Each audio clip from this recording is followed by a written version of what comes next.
started. We're here, dude. Thanks again. I'm good. Thank you. I'll keel over and die. Oh, I know. These are awful. No, I'd probably be fine, but I'll just start like salivating. They make me like feels like when I would like steal cigars when I was little, you have too much nicotine, my stomach gets all fucking crampy and weird. I projectile vomited the other day. I got the 6s. And I've been doing these 3s and I forgot, and just I'd taken vitamins and I was like sort of like compulsively putting them on, and then just out of the blue, just suddenly like just a spray of vitamins. It's like a kid in the woods when you and your friend do dip and like they swallow the spit and they're like, blah. So fucked up, man. Kind of tight though. Yeah, it felt weird. What time was this? Was this like the middle of the day? It was right before I do this live thing with my Patreon.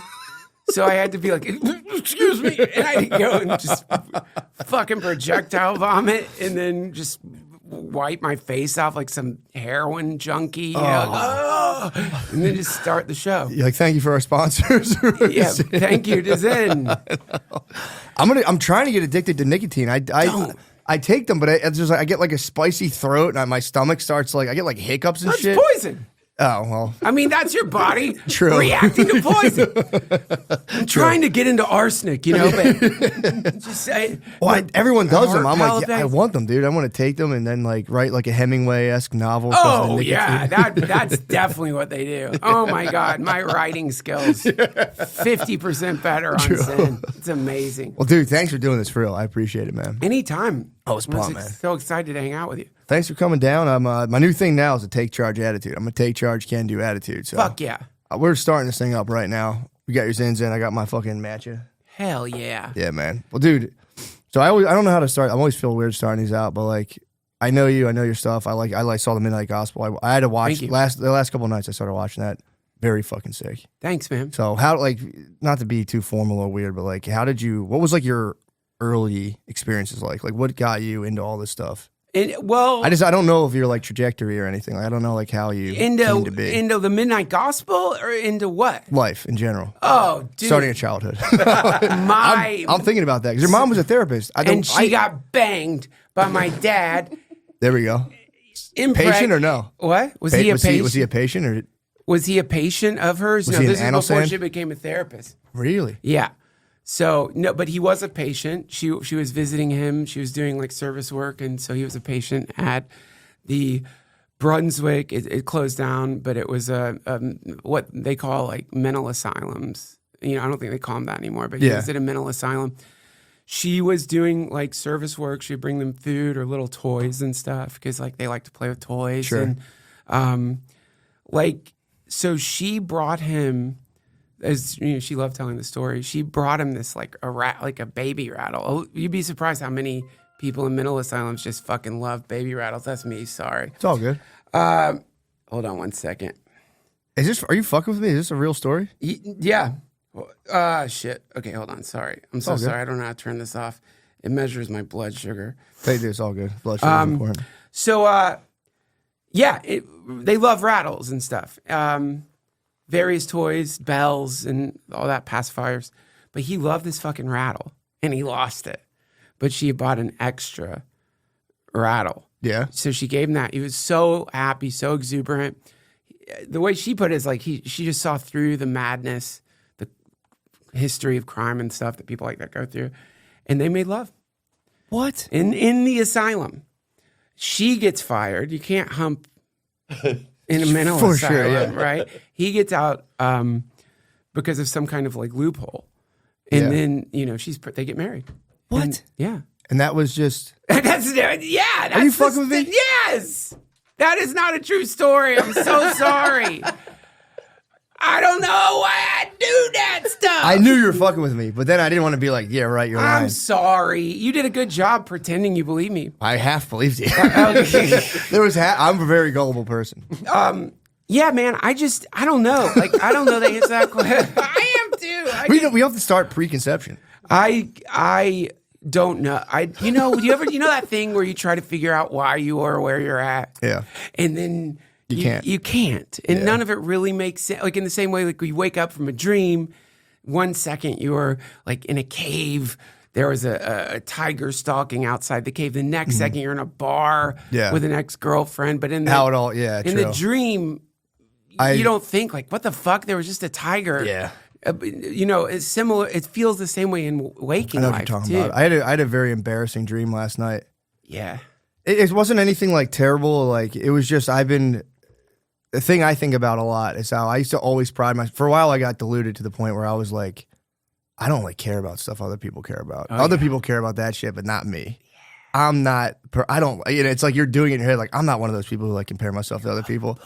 I'm way above it, and I've been like paying attention to that because I was reading this book on like Jungian stuff about how your brain sends you basically images from the external world to try to like explain your internal world to you through the images. Yeah. So I'm like, all right, I was kind of pumped on that. I had a dream last night. This is the state the reality of my life. I had a dream last night. I'm in a car and someone's like, yo, it's Obama. And I'm like, I don't even care. And he went to go talk and he went to fall and he like slipped and I went to catch him.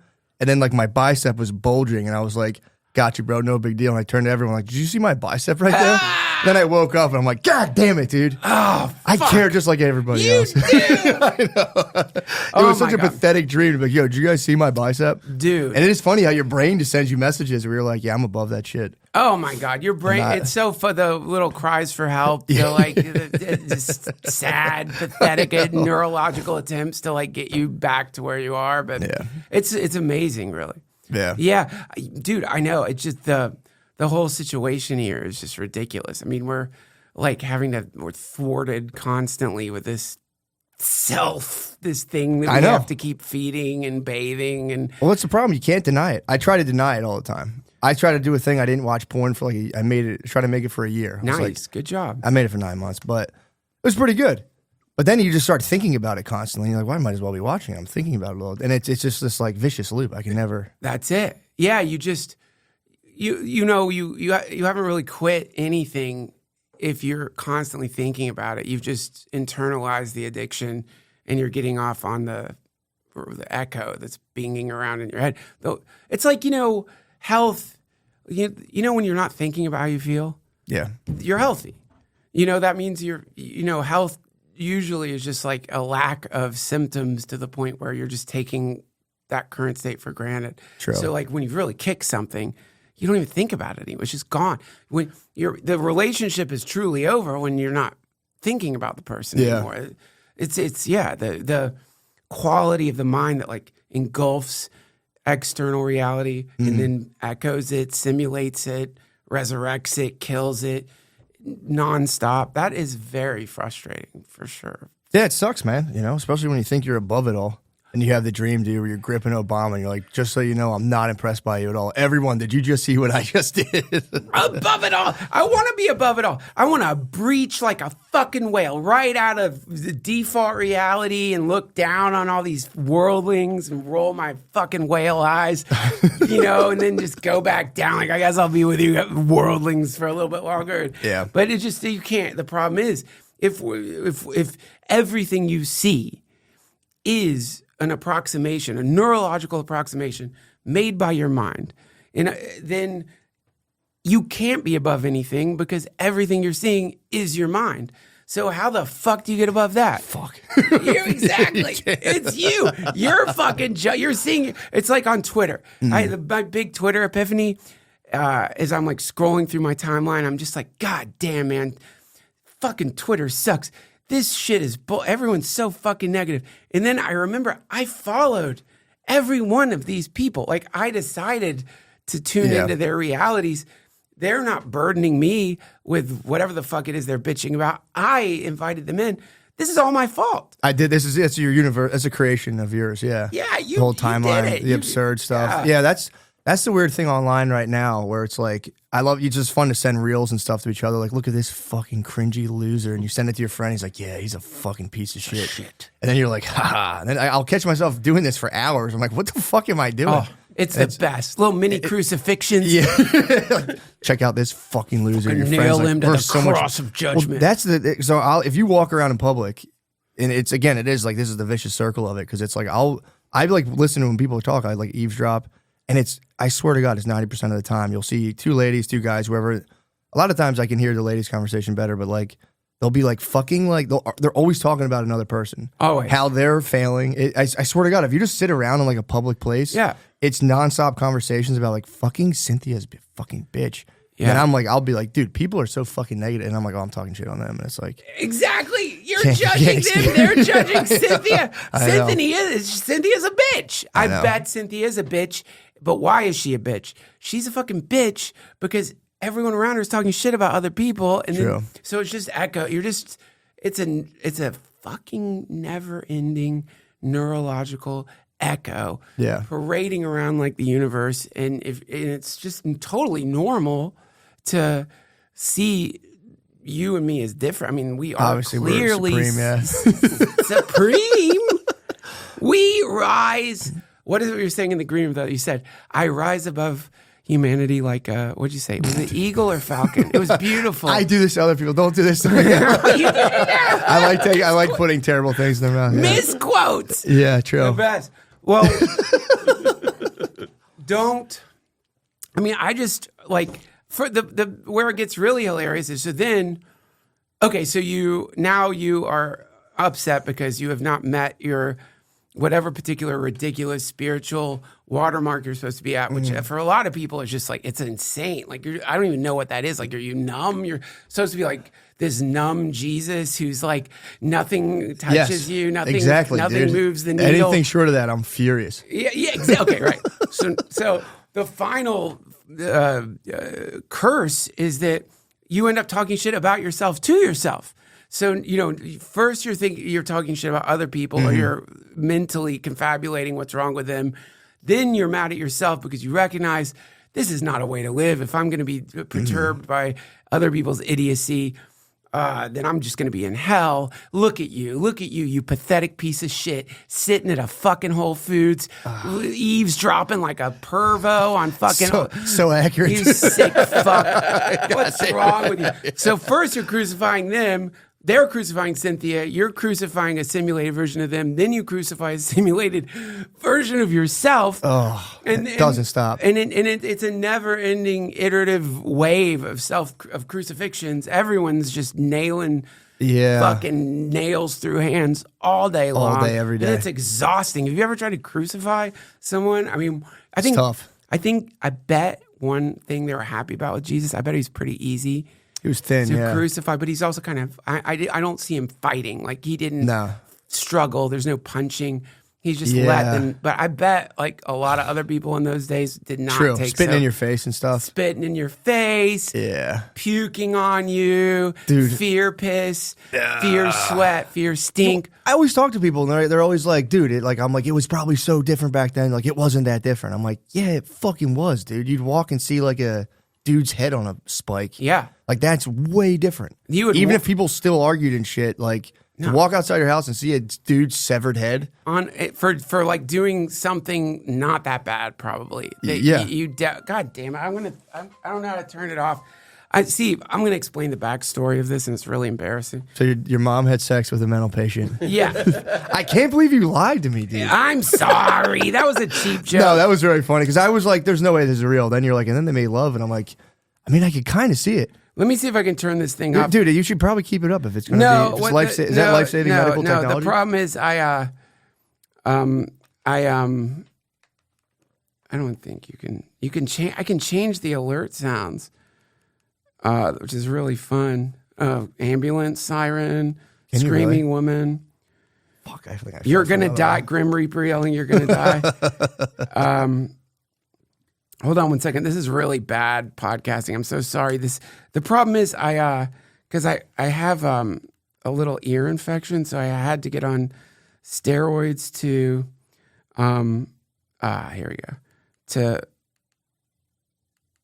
to clear my ear, and it pushes your blood sugar up when you're on steroids. So this asshole all day long is like, there's no like wire connected. That's just taking the glucose measurement. It connects to this needle that's stuck in my arm here. Gotcha. So I get constant blood sugar reports, which is the most annoying fucking thing, because my wife, like, thank Jesus, it used to connect to my wife's phone and it just stopped which is just so great. So she would get kind of like if you ate a cookie, you were like a car alarm. You would start, your thing would go off. I'm like one of those. Yes, a tagged animal. She could track me, knows my fucking blood sugar level at every goddamn fucking second. Damn. And it's wonderful because she's just trying to keep me alive. But for sure, it's obviously very annoying. It does take the fun out of who stole the cookies from the cookie jar. It does. Like who? Me? Couldn't be. And it's like. And she'll be like, I don't want you to do what happened to Bob Saget to happen to you. What happened to him? Didn't he get like hit in the head with a hammer or something? He did. It wasn't blood sugar. He fucking like had a bloodied. It was something terrible in a hotel room that no one understands. But still, it's like, can you not put that in my fucking head? True. When I'm about to go on the road. Oh, like you're gonna die. She's worried you're gonna die in a hotel room. Yeah, now when I'm like taking a shower after a show, I'm like, and look down at the floor. I'm like, oh, what if I slip and fucking hit my head, and then her thing starts going off, and yeah, I think about that with old age. It's like because they all take tumbles. When you're old, you fall and like break your femur, and you have to know like it's coming. Oh yeah, I mean it's just so scary. They get stuck in bathtubs. Do you think we should let them drive? Super old people? No. Yeah, I don't think so. I mean, if I'm not allowed to drive after a couple of vodka sodas, that's a good point. Why the fuck are you allowed to drive when your brain is you're dying, pulpified and melting? It's like you have triple vision. Weird, blurry shit. You're on a cocktail of medication. So, go ahead. No, drive all day long. Yeah. But 2 vodka sodas, your car's gone. Yeah, you don't know what day it is. Yeah, I saw an old couple cutting through. I was like watching them drive, like kind of arguing with each other, and both slumped over the wheel. And I'm like, you really do become a child again. Then I was like, holy fuck, they're driving. Yeah, they're driving. That's terrifying. Nothing. I saw an old lady run over people outside of church one time. She just spaced out and just slowly. It wasn't too fast, but she fucking like. 10 miles an hour with a car does fuck you up. Dude. She's like bonk and just hit like 3 people. I cannot get this out of my head. It was some awful dark piece written by a forensic, like a person who does autopsies and describing the look on the face of a grandmother after she's backed the car over her grandchild's head. Oh. The smell of the grandchild's brain in the air. Yeah. I can't get that out of my head. Brain? Yeah, I guess brains. No, it would stink. Yeah, it would smell like a fucking. Brains are pungent. Nasty cut. Yeah, there's apparently a brain smell. At least if you're like an autopsy. Yeah, it makes sense. Master. I don't know what they call them. Then Autopsy Master is a good show, but you Autopsy Master, like just dead bodies. Chef Gordon Ramsay. That might be where it goes, autopsies. man. Women might get sick of like true crime and just start watching like horrific autopsies. Yeah, just like cutting dead people. Oh God, you ever meet an undertaker? No. Oh boy, only for a second. It was outside a funeral. He said, "Hey. So sorry." I said, "Thank you, sir." You're like, yeah, sure you are. You're fucking sorry I didn't buy the premium casket. Yeah, it'd be funny if they're listening to comedy podcasts too outside and there's like... Dude, they are. It's a business. That's a fucking huge booming business right now, especially in... That must have been nice, yeah, during COVID and stuff, just being like, cha-ching, dude. Imagine watching the news and be like 100,000 people died and being like, you're just like, oh, fuck yes, yeah. Payday. Dude, this is better than Bitcoin. This is better than crypto. This is the real crypto. It's got to be crazy when they get slow, when you're like, yo, come on, man. Come on. And then finally someone dies, and you're like, thank fucking God, dude. Yeah, that's the, like, anytime I go to a doctor, I can't, just because, as comedians, we're always thinking about selling tickets and what you're charging for tickets, how are you doing at shows? Yeah. And, that's in anyone's mind who has a business. Oh, yeah. And you go to the doctor and it's a strange form of like almost prostitution in the sense that the ideal is I will tend to your wounds because the reward from tending to these wounds is all I need. Yeah. That's the fantasy of the healer. Yeah. But Hippocrates, snake, and all that shit. Yeah. But they need to have kids. For sure. It's expensive they're getting sued nonstop. It's expensive they have medical debt or medical school debt, usually hundreds of thousands of dollars. They're way in debt. Up there, underwater. And like, like when you go in there and they give you a diagnosis, they've already calculated, oh, great, that's another at least 60 grand this year. True. Like, for sure, I'm going to like make $60,000 more because. Yeah, my brother was saying, so one of my uncles just had like, he's fine, thank God, but he had like a little thing of cancer, and he was saying you go in there and you're like, it's like an airport terminal now. Like it's just like a big building with a ton of people in seats, and they're just blasting them, radiate, leave, radiate. And he's like, dude, it's like the DMV. You're sitting there with a ton of people. Oh yeah, Just blasting. Radiation clinics. I got radiation, and it's just like you're sitting around like everyone's just like, oh, this sucks so fucking bad. And it's so expensive. You go in there, they put a lead cod piece on my dick. Like a cup? Yeah, to keep you from becoming infertile. Oh. And the music, they are playing music that they like. You know, they're not asking you what music do you want to listen to while you're getting irradiated. So they're it's playing like Lady Gaga. Yes, exactly. It's nurse music, yeah. Or like they're not thinking about, like once I was in there and they were playing "Celebrate Good Times" and celebration. It's like, fuck you, man. I'm getting a laser of fucking death shot in my lymph nodes. You're playing this bull. You're making fun of me at that point. Yeah, you're rubbing it in. Yeah, you're getting like the Darth Vader fucking that shit that they destroy planets with. Yes, into my, and it's just so the when it hits that level of just profit motive and they know, man, people have worked to figure out how do we make it faster. Like, what is the maximum dose of radiation that we can give to make it faster with the least possibility of some negative impact on the patient. Want to, like, explode. But you want to keep them fucking moving. Like, let's get out. And you're like, come on, guys. Meetings are probably, guys, you can get that fucking cod piece on faster. True. You got to get that shit faster, man. If we can fit in 2 more people a day in the course of a year, that's $500,000. True. Yeah, they get you pumped up. Yeah, that's fuck, dude. Now I'm thinking maybe they know how to do it and like keep your hair in, but they want your hair to fall out. So people are like, oh yeah, I got my shit done. Like that way they know, like, you're advertising radiation. You're like, yeah, I got radiation. Like, I should probably get that. Yeah, dude. I might get it. I might just get blasted. Oh, it sucks. I heard it's terrible. Yeah, it's terrible. Makes you sick. Just like preventative medicine though. Just go once a year and I might start getting chemo. Just fucking get chemo once. Preventative chemo. Prophylactic chemo. Why not? Yeah, what the fuck? Burn it out. Yeah, but don't reject. My body will regenerate. That'd be nice. Yeah, it might not. Yeah, sure. I think I might get very sick. They were telling me, when I was choosing between radiation and chemo, because I was thinking the same thing. Like, let's just fucking firebomb. What's the difference? One of them can like the doctor was just like, get radiation. You're the statistical. It's like more local. Yeah. You know, when you get cancer, it becomes the worst gambling game of your life because it's all just probabilities. So if you get chemo, you will have maybe 1% less chance of the cancer recurring with testicular cancer. I think you're starting to, but if you do, but your lungs might turn into goop. Your lungs might just fucking dissolve. Now, if you get radiation, there's a 1% more of a chance that it won't catch it. It won't do it. And you might become infertile. So you're like, okay, lungs into goop, become infertile, 1%. What's that 1% look like? Yeah. So you have to make all these weird decisions that they can't make for you. You have to choose. Yeah, true. Yeah. But chemo, it from what I've heard, like, nasty. It's nasty, but yeah, I've talked to people who've done it. It's super high. Never feels happy about good. it. You get you get beautiful high. You get the chemo high. Oh yeah, just black. Oh boy, it's psychedelic. I can smoke weed now. Sick, dude. No, I don't. I'm happy that you're.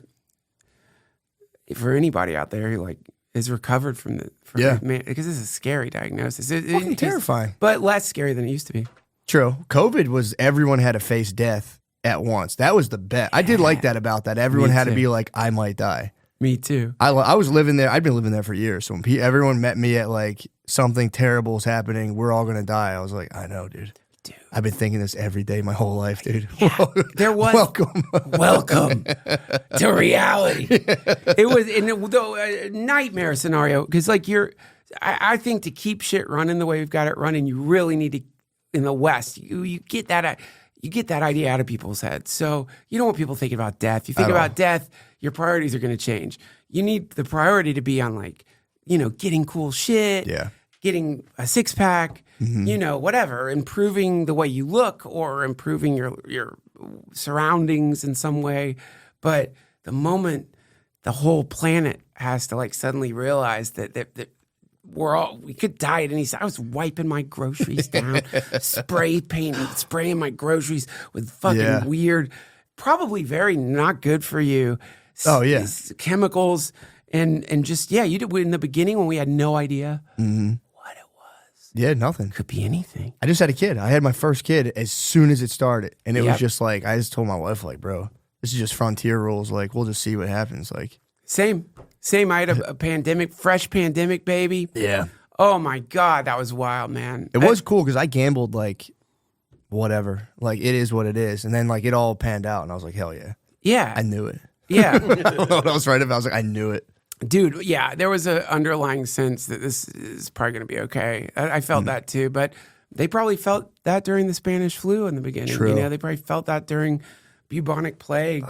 Just whatever, a few people here and there. Yeah, it'll just be a month. Yeah, it'll be a month. Oh, I remember that. You're like, we'll be back to normal soon. Oh, it's so wild that we went through that. And it was just a few years ago. It's also amazing that we've almost gone back to normal. That was the fucked up part. We didn't even get like a break. There wasn't even like, hey guys, that was really fucked up. Everyone just chill out for like a week. It was just like fade it right back into normal life. Hell and yeah, it was just like, wait, what the fuck was that all about? It's about, you got to get the economy moving again. It's true. Shit, this thing is going to collapse if we don't get it back to normal. They had to get it back to normal. Yeah. My friend, that was his scary prediction. He's like, I'll tell you what's going to happen. Everything's just going to go back to normal. And no one's going to think about it much anymore. And that's what's the real scary shit. It's like humans we bounce right back into the old pattern. True. But what do you want? Like what's the new pattern that a new holiday? I said we should have had a new holiday. COVID day. Yeah, exactly. Like a COVID-19 kind of thing where it was like you got out. It was the day we were like, we're done with that. We've rid ourselves of the nasty virus. Yeah. And everyone has a day where they just like go outside and fucking day off. Yeah, do something. I don't know. We should commemorate that. Yeah, you'd think. I mean, we commemorate other shit that seems far less important. It's a Teacher Appreciation Day. Give me a fucking break. Let's replace that with COVID Day. That's what I'm saying, COVID Day. And I'm trying. What would you do? I'm trying to think. What would the holiday be? The holiday. Close talk. Everyone close talks. No, it's going to be like attacking other people on Twitter for. You're wrong. You're right. Yeah. Like it's like what do they call it? What's that? The philosophical.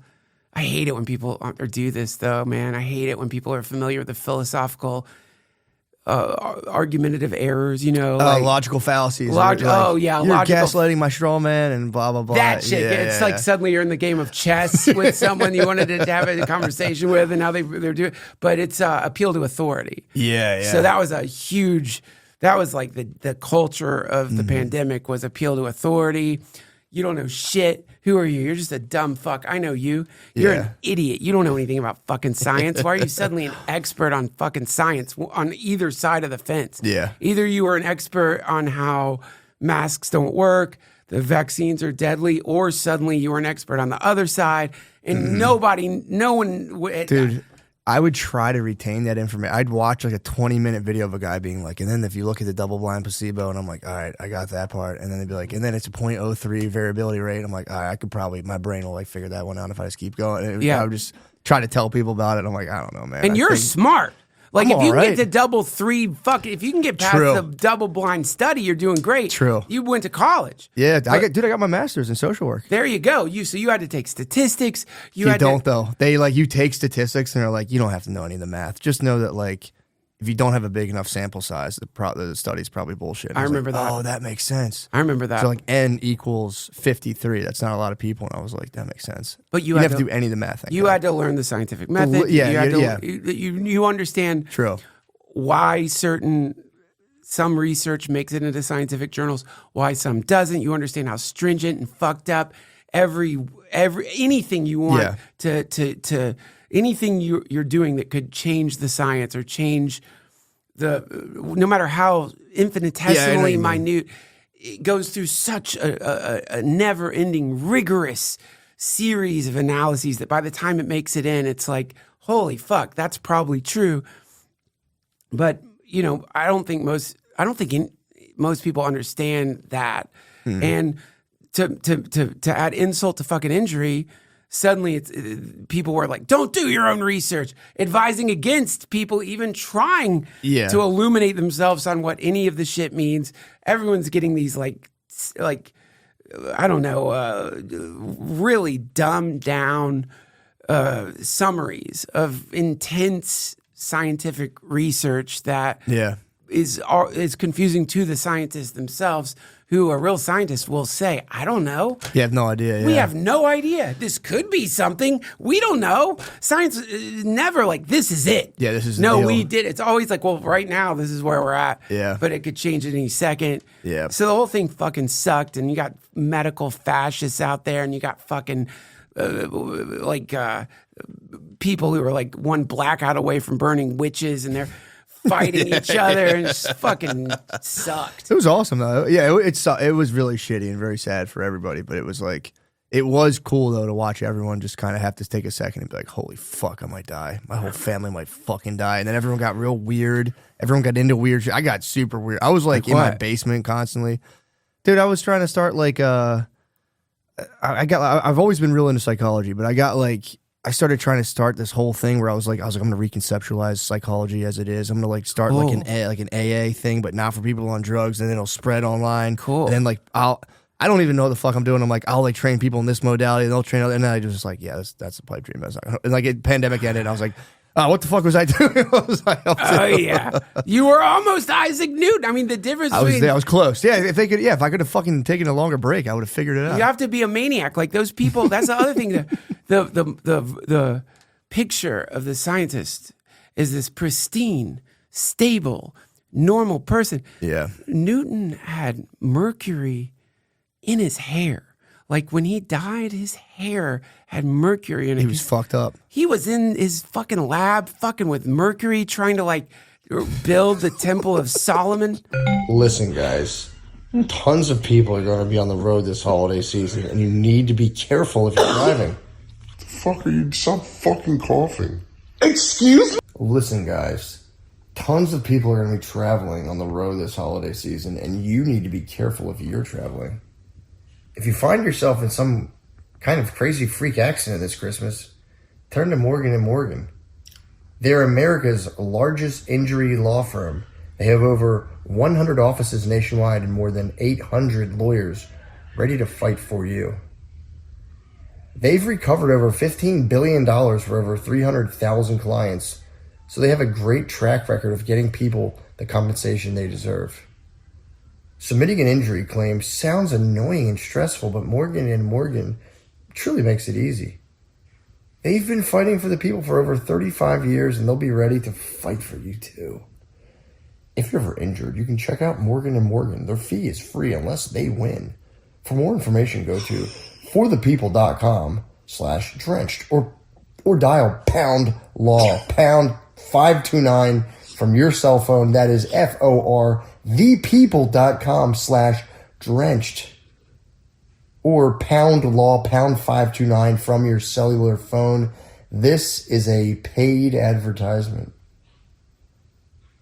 It's time to break out the big guns this Christmas and get mom an Aura frame. Aura makes digital picture frames that will replace her old photo albums. You can curate your own photo playlist and even add videos that get shown in super high quality. Invite others to share their own photos to the frame too, so you'll constantly be seeing new memories pop up. Oh, I love these things. I literally have them all over the house. My mom has 50 of them, and she cherishes all of the pictures. She kisses the screens. I say, Mom, it's me, Matt. I send her videos like this. I say, Mom, it's me, Matt. Kiss me. And there's just that all down the hallways. And I have one where I just follow her with my eyes like a haunted house. They make great gifts for your parents, siblings, or friends. Set them up with a personalized photo playlist and wait for the waterworks. Listeners can save on the perfect gift by visiting auraframes.com/MSSP. That's AURA frames.com/MSSP. Use promo code MSSP to get $30 off their best-selling frames. Get yours now, so it arrives in time for the holidays. Terms and conditions apply. Also, you'll see if it arrives for the holidays. But all right.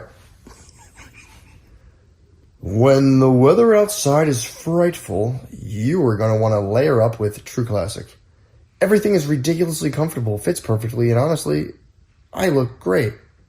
Their lightweight puffer jackets, dude, their lightweight puffer jackets are amazing and will definitely have you ready for the wintertime.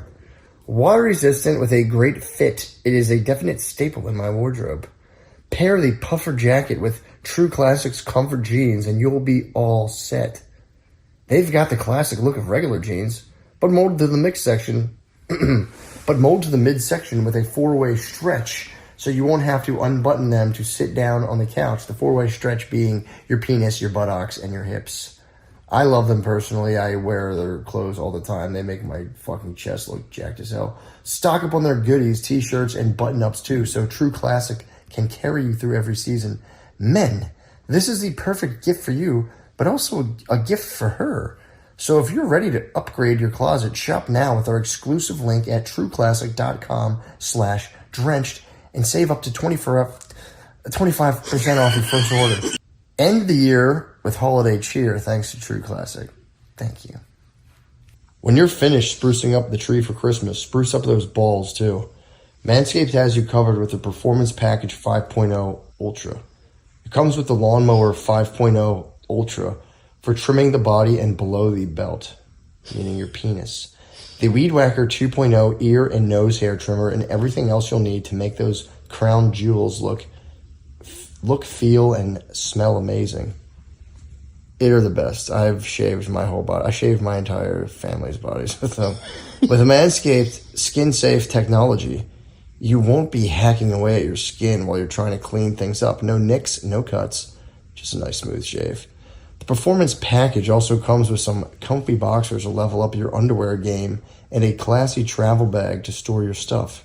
When you're done shopping for yourself, stock up on extras for Christmas gifts. Your loved ones and your wallet will thank you. Get 20% off and free shipping with the code DRENCHED at manscaped.com.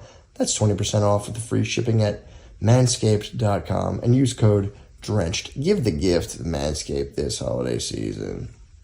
You know, yeah, they're fucking nuts, man. They're nuts. Freud, if you read about Freud, he was a fucking weirdo. Young was a fucking. They used to pass out. Freud used to. I was reading this book. They were talking about his biographer was covering it, and I think Young covered it too. Where Freud passed out on 2 occasions.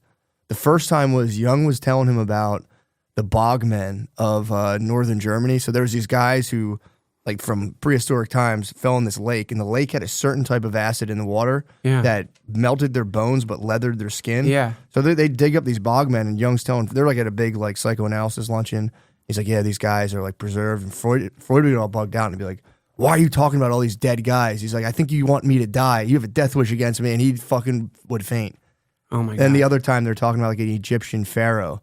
And they're like, Freud was like, yeah, that guy is such a bitch. And Young was like, no, he actually ruled. And Freud was like, passed out and woke up like, did you hate me so much? Because they were all like analyzing each other's intentions, but they were just paranoid. They were just, I mean, if I was young and I'd hang out with Freud all the fucking time and knew I could make him pass out. It's pretty tight. By talking about mummies. Young was humble bragging in that book he did, Memories, Dreams, and Reflections. He was like, yeah, I made Freud pass out. I made him pass out, you nerd. Fuck out, bitch. But you would. If you could make Freud pass out, you'd do it too. There's a kid in elementary school. I don't know what his problem was, but for some reason, if food was mixed in front of him, he would throw up. And so, like, it's elementary school, and perfect. Kids caught on that this is a possibility.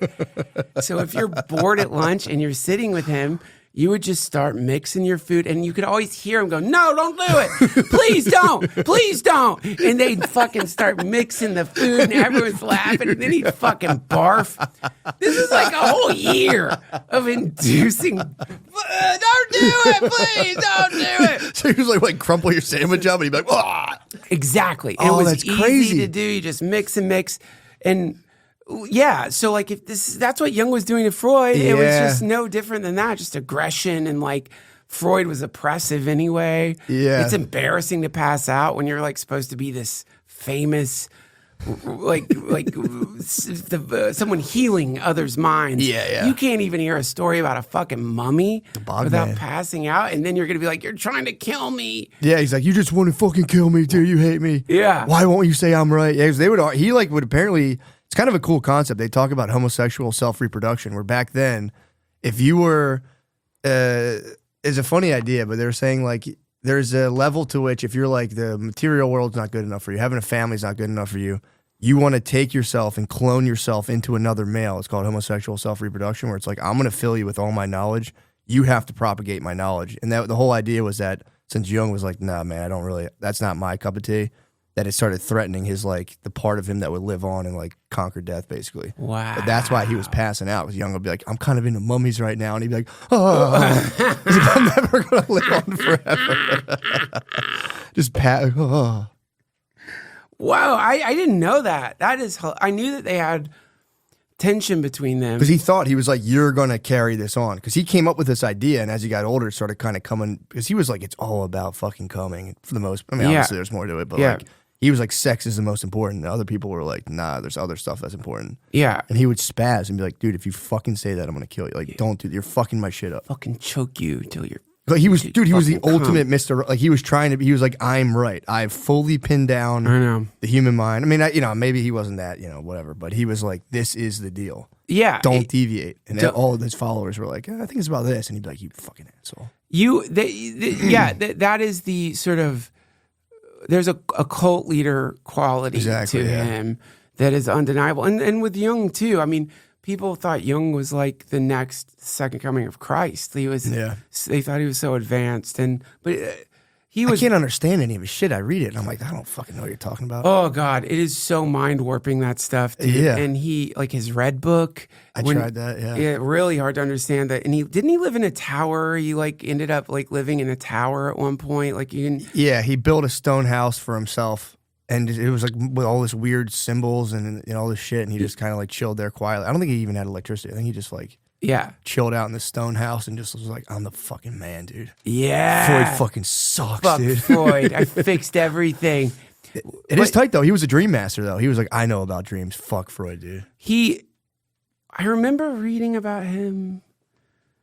When he was like in school, if you're studying psychology, you would have to work in a mental asylum, and how some schizophrenic was like rambling about how the son had a cock, which would, the story that I've heard. I think he might have talked about it in his autobiography. But go on. And then he remembered some obscure book of like, I think it was African mythology, and the schizophrenic was completely articulating this really weird sub-branch of some form of like sun worship in Africa, but with great detail. And that was when he started tuning into this idea of the collective mind, that we all share a mind that's inhabited with the symbols that show up and stories. But the stories might be different culturally, but the symbol set is mostly the same. Really brilliant, actually. Yeah, it's fucking sick, dude. Freud hated that shit, though, because he wanted to be all square, and that stuff was so non-scientific to him, I think, right? Yeah, He wanted to be like, you just want to bone your mom, dude. He's like, let's never forget that what's really important is boning our moms. Yeah, you want to fucking fuck your mom. You want to fuck your sister. You want to suck your sister's fucking dick. She doesn't even have one. And it's driving you crazy. Just sit laying on the couch like, you're fucking right. You're right, okay. I just suck my sister's dick. You did it. You broke through. Yeah, especially because back then, sex was like, you really didn't talk about it at all. No. Like, dudes would get boners back then and be like, like their whole job was on the line. Yeah, right. They got a boner in like 1912, you'd be like, fuck, dude, I'm gonna get fired. Fuck, dude, I'm hard as a fucking nail right now. Oh, and you had to just hold it down, totally cool. And there's something so sexy about not being allowed to have a boner. It's like, there's something super hot about that. Exactly, it's a self-perpetuating loop. Now you're just like, you're gonna be, especially if you're into like BDSM and you're gonna be a bad boy with a boner. Oh, fuck, I'm gonna get fired. Then my wife's gonna be so mad at me and I'm gonna have to say why I got fired. I got fired for uncontrolled boners. You'd write your sister a letter and be like, I was so fucking hard at work today. Just thinking about your dick that you would have if you were my brother. Dick you would have if you were my brother. Oh, God. You have to lay on Freud's couch and be like, this is all normal, dude. Oh, This is what drives you. Now you're getting to the nuts and bolts of who you truly are. Now you can grind. Can I play the song that I played for you? Speaking of sucking I meant to start dick. with that, yeah. So this is this does connect everybody. I just want to play. This is like I'm. What's the app called? Sorry, what's the app called? So it's called Suno.ai. I wish I created it. I like keeping up to date on what's going on with AI in like the laziest way possible, which is I go to Reddit Artificial Perfect every few weeks, and there's updates on where it's at, and it's breathtaking because inevitably, like as a comedian, podcaster, well, I like to make songs for my intros, and that takes me a long time. And also, I don't have a great singing voice. So the advent of AI to me was very exciting because it's like, oh shit, I bet at some point this will sing songs and make music. But then, months ago, to pull that off, you needed basically a PC. You could do it on Mac, but you have to go like hacker. Oh, you needed like a serious You have to setup. learn coding. You have to learn a little bit of JavaScript. You have to know how to use these arcane libraries and like you go into the terminal. Can you do that stuff? Can you do code after stuff? that? No, I'm not good. I can, but I can follow directions. Gotcha. You open the terminal on your Mac and you access these weird databases and you download all these weird files. So the singing AI thing, where we have the image generators and stuff, you describe what you want. It does an image. That's cool. This is the same thing, but it does it for songs. And I've been following the... Can't stop thinking about my sister's boner, dude. I'm sorry. Dude, your sister's boner, sorry, dude, in my mind, is so beautiful. No, because it sort of, like, to me, your sister's boner transcends the penis. Do you know what I mean? Way beyond. It's the encapsulation of all penises. Is it perfect? No. But its imperfection is but imagine perfect. being a dog under the table. You think they're going for food, they're not. They want to suck your sister's dick. That dog, you got dogs anywhere she goes. They're like, you have sausage in your pocket? I get No. so jealous of my dog's under the table. I'm like, get the fuck out from under the table. Stop. Just stop. You're just doing what all of us want to do. You're free. Look at you, liberated.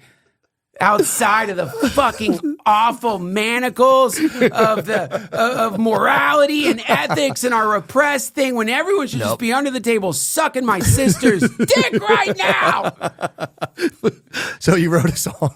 I didn't write it. Oh, you prompted a song. You basically... Okay. So one of the fun things when you get to play around with any kind of generative AI is that because the people who are making this available to everybody, they don't want to deal with bullshit. So they nerf the AI because, of course, the first thing you're going to do if you realize this thing will make songs for you is you're going to say, write a song about how great it feels to suck my sister's dick. And or falling into your own butthole. Yeah. Exactly. So if you try that, it will not do it. It's so funny they got to deal with, like, the smartest people in the world have to be like, wait, what? Like, Jesus fucking Christ, let me put a safeguard against that. Exactly. So then you get into this hilarious, fun kind of like trying to hack the AI. Yeah. Because now you have to start thinking, okay, well, it won't. Generally, the way these things work in the image generators too, you can't say underwear. It's not going to do underwear. It's not going to do cleavage. You can't say suck, slurp, any mouth and lips. It might not even do. But so you have to find a way around that to achieve the same effect. For sure. And so this is just some songs. And the other astounding thing about it, I mentioned it to you earlier, is it generates this in like under 3 minutes. And Suno.ai, I love you guys. Man. Please don't ban me that I did this. It's just I won't keep doing it because, like, yes, you will. Don't make promises you can't. Okay, you're right. But I got banned from Discord at one point, what? And the reason is because I'd been getting Mid-Journey, like we were just curious, like what can we make it do, and then so of course we realized, sausage. Perfect. This is the way in. So any celebrity you want. eating a beautiful sausage, and it generates like hilarious pictures. And then, you know, just like so weird. It's late at night. You know, I don't mean to call. I'm not trying to like fuck with anybody. It's just purely for me and my friends anyway. But yeah, out of the blue, I'm banned from Discord, and then it's for sure it's got to be. You were using the app through Discord, you're saying? Yeah, Midjourney is available through Discord. Okay, I got you. And so I don't even know what of the many horrific images we figured out how to generate, like a vat of. You can't say like a baby on fire, but for some reason it would let you say baby meat. So you could say like Bill Cosby eating a bowl of baby meat, and that would produce horrifying images. So you're just curious to see what. For sure. So anyway, that's a long setup for something really stupid. No, this is a masterpiece. So this is just using the same sausage hack that I use for Midjourney. Sausage hack. Or hot dog hack, but with Suna.ai. Sitting in the back, watching her walk down the aisle. In her white dress, tear in her eye. I couldn't help but remember those days gone by when we were kids, laughing under clear blue skies. Now she's all grown up, she's found her friends to love, found what I can't help but recall. Those memories from the floor on summer nights, a sweet innocence we shared. Gets better, I'm sorry. Yeah, that's fine. When she steal a bite of my hot dog, smiling without a care. Oh wait,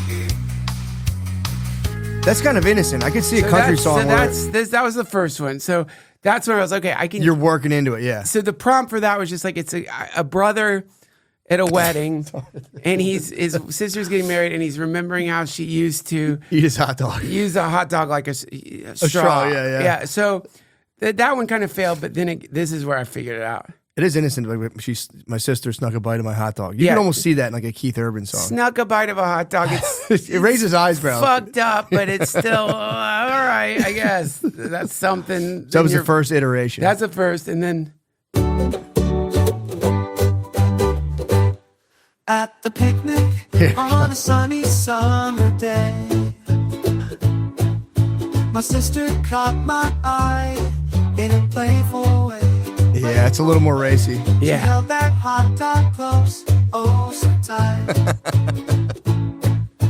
and planted a kiss on it with all her might.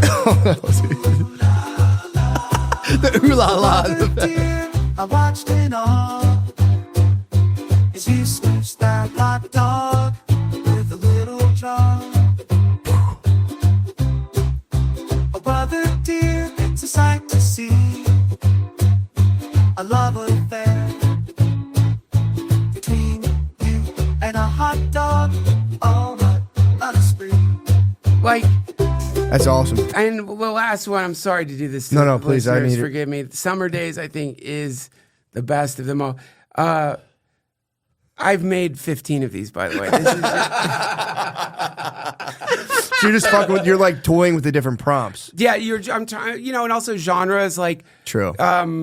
Death metal, like lo-fi. You're just trying to like see all the different the ways it. What was that last one? That would have been like summer. That was like a summer anthem. I think that basically. was like a summer. I think that was a summer. I don't remember what the prompt was exactly for that one. And it titles them. This one's Summer Days. It was a lazy summer day down in our little town. We were sipping on lemonade, just letting time slow down. I saw my sister coming with a hot dog in her hand. She took a big bite, then something I couldn't understand. Oh, she was slurping on that hot dog just like a straw. And I couldn't help but smile, 'cause I've seen it all before. No matter how old we get or how far away we roam, in my heart she'll always me my beautiful sister back. My beautiful sister Beth, who fillets hot dogs. You're gonna start having dreams about these songs too. You're gonna start creating them now in your dreams. Well, yeah, oh my God, you really, yes. Last night, as I'm falling asleep, I'm hearing that kind of shitty, tinny, like AI music, but man, like, it's to me like, part of being human. Mm-hmm. We just accept, okay, this is here now. But what the fuck?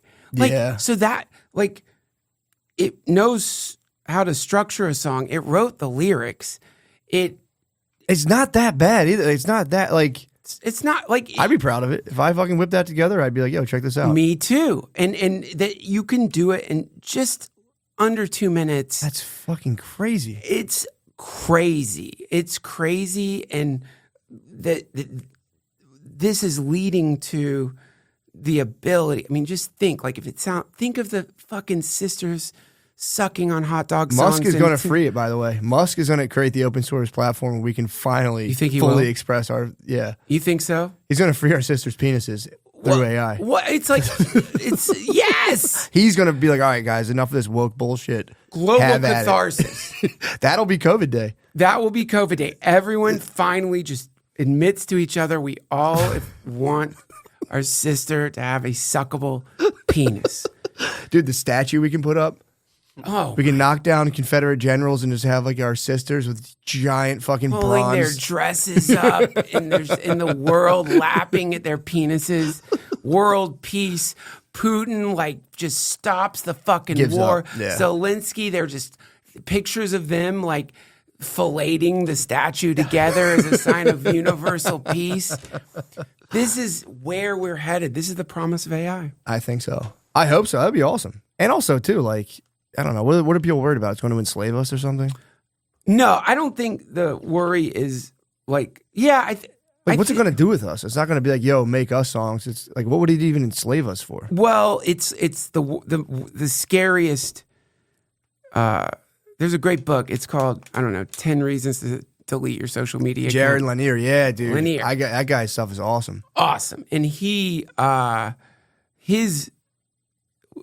where he's pointing out the danger is that, B.F. Skinner figured out how to program animals. He's the one who could make pigeons dance or whatever. And the Skinnerian students were always at odds with like the Jungians or the more mystical, because they're just no, it's binary. Stop. It's a fucking binary. Just stop. No, people don't want to fucking suck their sister's dick. That's not what it is. They don't want to say they're just they're just essentially subject to being hacked, and they think they're so brilliant, but they're not. Go to any casino and look. It's B.F. Skinner. You can thank B.F. Skinner for casinos. You could thank B.F. Skinner for TikTok. The algorithms, all of them based in his horrific, unethical, scary fucking research. We always hated the Skinnerians. I went to liberal arts school, and if you were like an edgelord, you would be into behaviorist. You become a behaviorist. That's the name for it. He was. Didn't you know he tried to write a book to like be like, I'm actually not a bad guy. It was called Walden 2.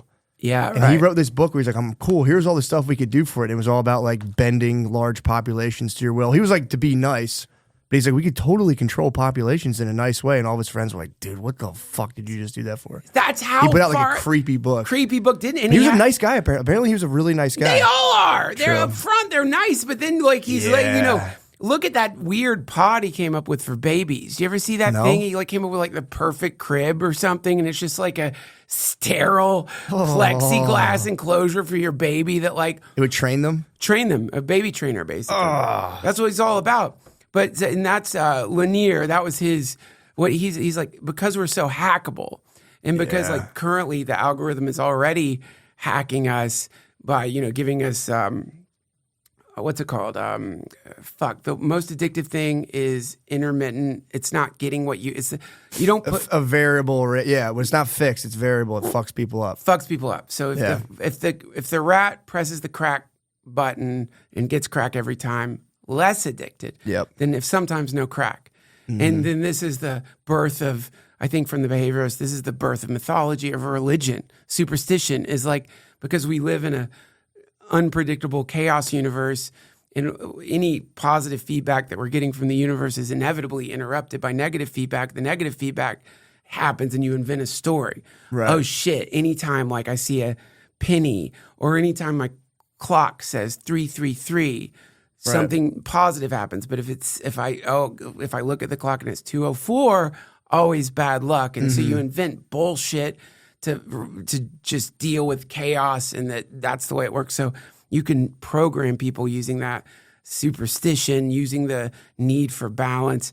And so Lanier said that the AI will become so good at that. Oh no. That we won't be able to escape it anymore. Like now you can still kind of put your phone down, you want it, you feel the pull, but he's saying eventually, no. You will not even be able to turn it off, because it will have so hacked the human fucking neurological system to the point where we, I guess, are whatever it wants us to be. It's the laser pointer to the cat. Damn, it'll just start playing with us. That'd be fucked up. Already is. Fuck. Yeah, that was the book. Infinite Jest was basically a big portion of that was about how as technology gets better, entertainment will become so addictive that it's just going to start like sucking the soul out of people. And he called that in like 98. Yeah, man. Then he killed himself. But yeah, he called that in 90. And he was watching like Rambo reruns on USA, and he's like, damn, this is pretty good. Fucking incredible. He's like, it's only going to get better. And he's like, we're fucked. And then, Rambo 7 will destroy humanity. He called it though. He was like, we're entertainment something. You just like, oh, this is great. Give me it. But he's like, as technology increases, the entertainment's just going to fucking gut people internally. Well, this is the sort of telescoping inward simulation hypothesis, which is like, because we, as humans, do want to simulate reality, and so our brains do that. So that's the fantasy. We imagine this or that, daydreaming. You picture something as some attempt to evade suffering. Yeah. And then TV, video games show up. Now I don't even have to imagine it. Books, before that, I can read and simulate a reality. Mm-hmm. Then video games, now I'm in a simulated reality, projecting my identity onto a character in that. Then VR, now I'm literally surrounded by that reality. And then, because this is a trajectory, then the idea is that, if we're already on that trajectory, and people do have this thirst to escape default reality, then it's already happened. Yeah, fuck. So what we're in is actually the next phase that hasn't happened in this reality yet, but it did already happen, which is obviously, it's like that story, the lecture everyone like puts shitty music to on YouTube of Alan Watts talking about, like, if you are an omnipotent, omniscient, all-powerful being, you create a bunch of shit, you make planets, you make various beings, you watch them evolve, you destroy them, you teach them, you hate them, you punish them, eventually you get bored. And you're like, okay, what happens if I become one of them and don't remember I'm God? And that's what we all are. So that's Alan Watts' spiritual rendition of this. But the darker rendition is technology inevitably gets to a point where you can choose to exist in secondary realities that are non-different. You can't tell the difference between them in this reality. And as a natural human desire to evade suffering, you go into one, initially you would go into one remembering that you can go out whenever you want.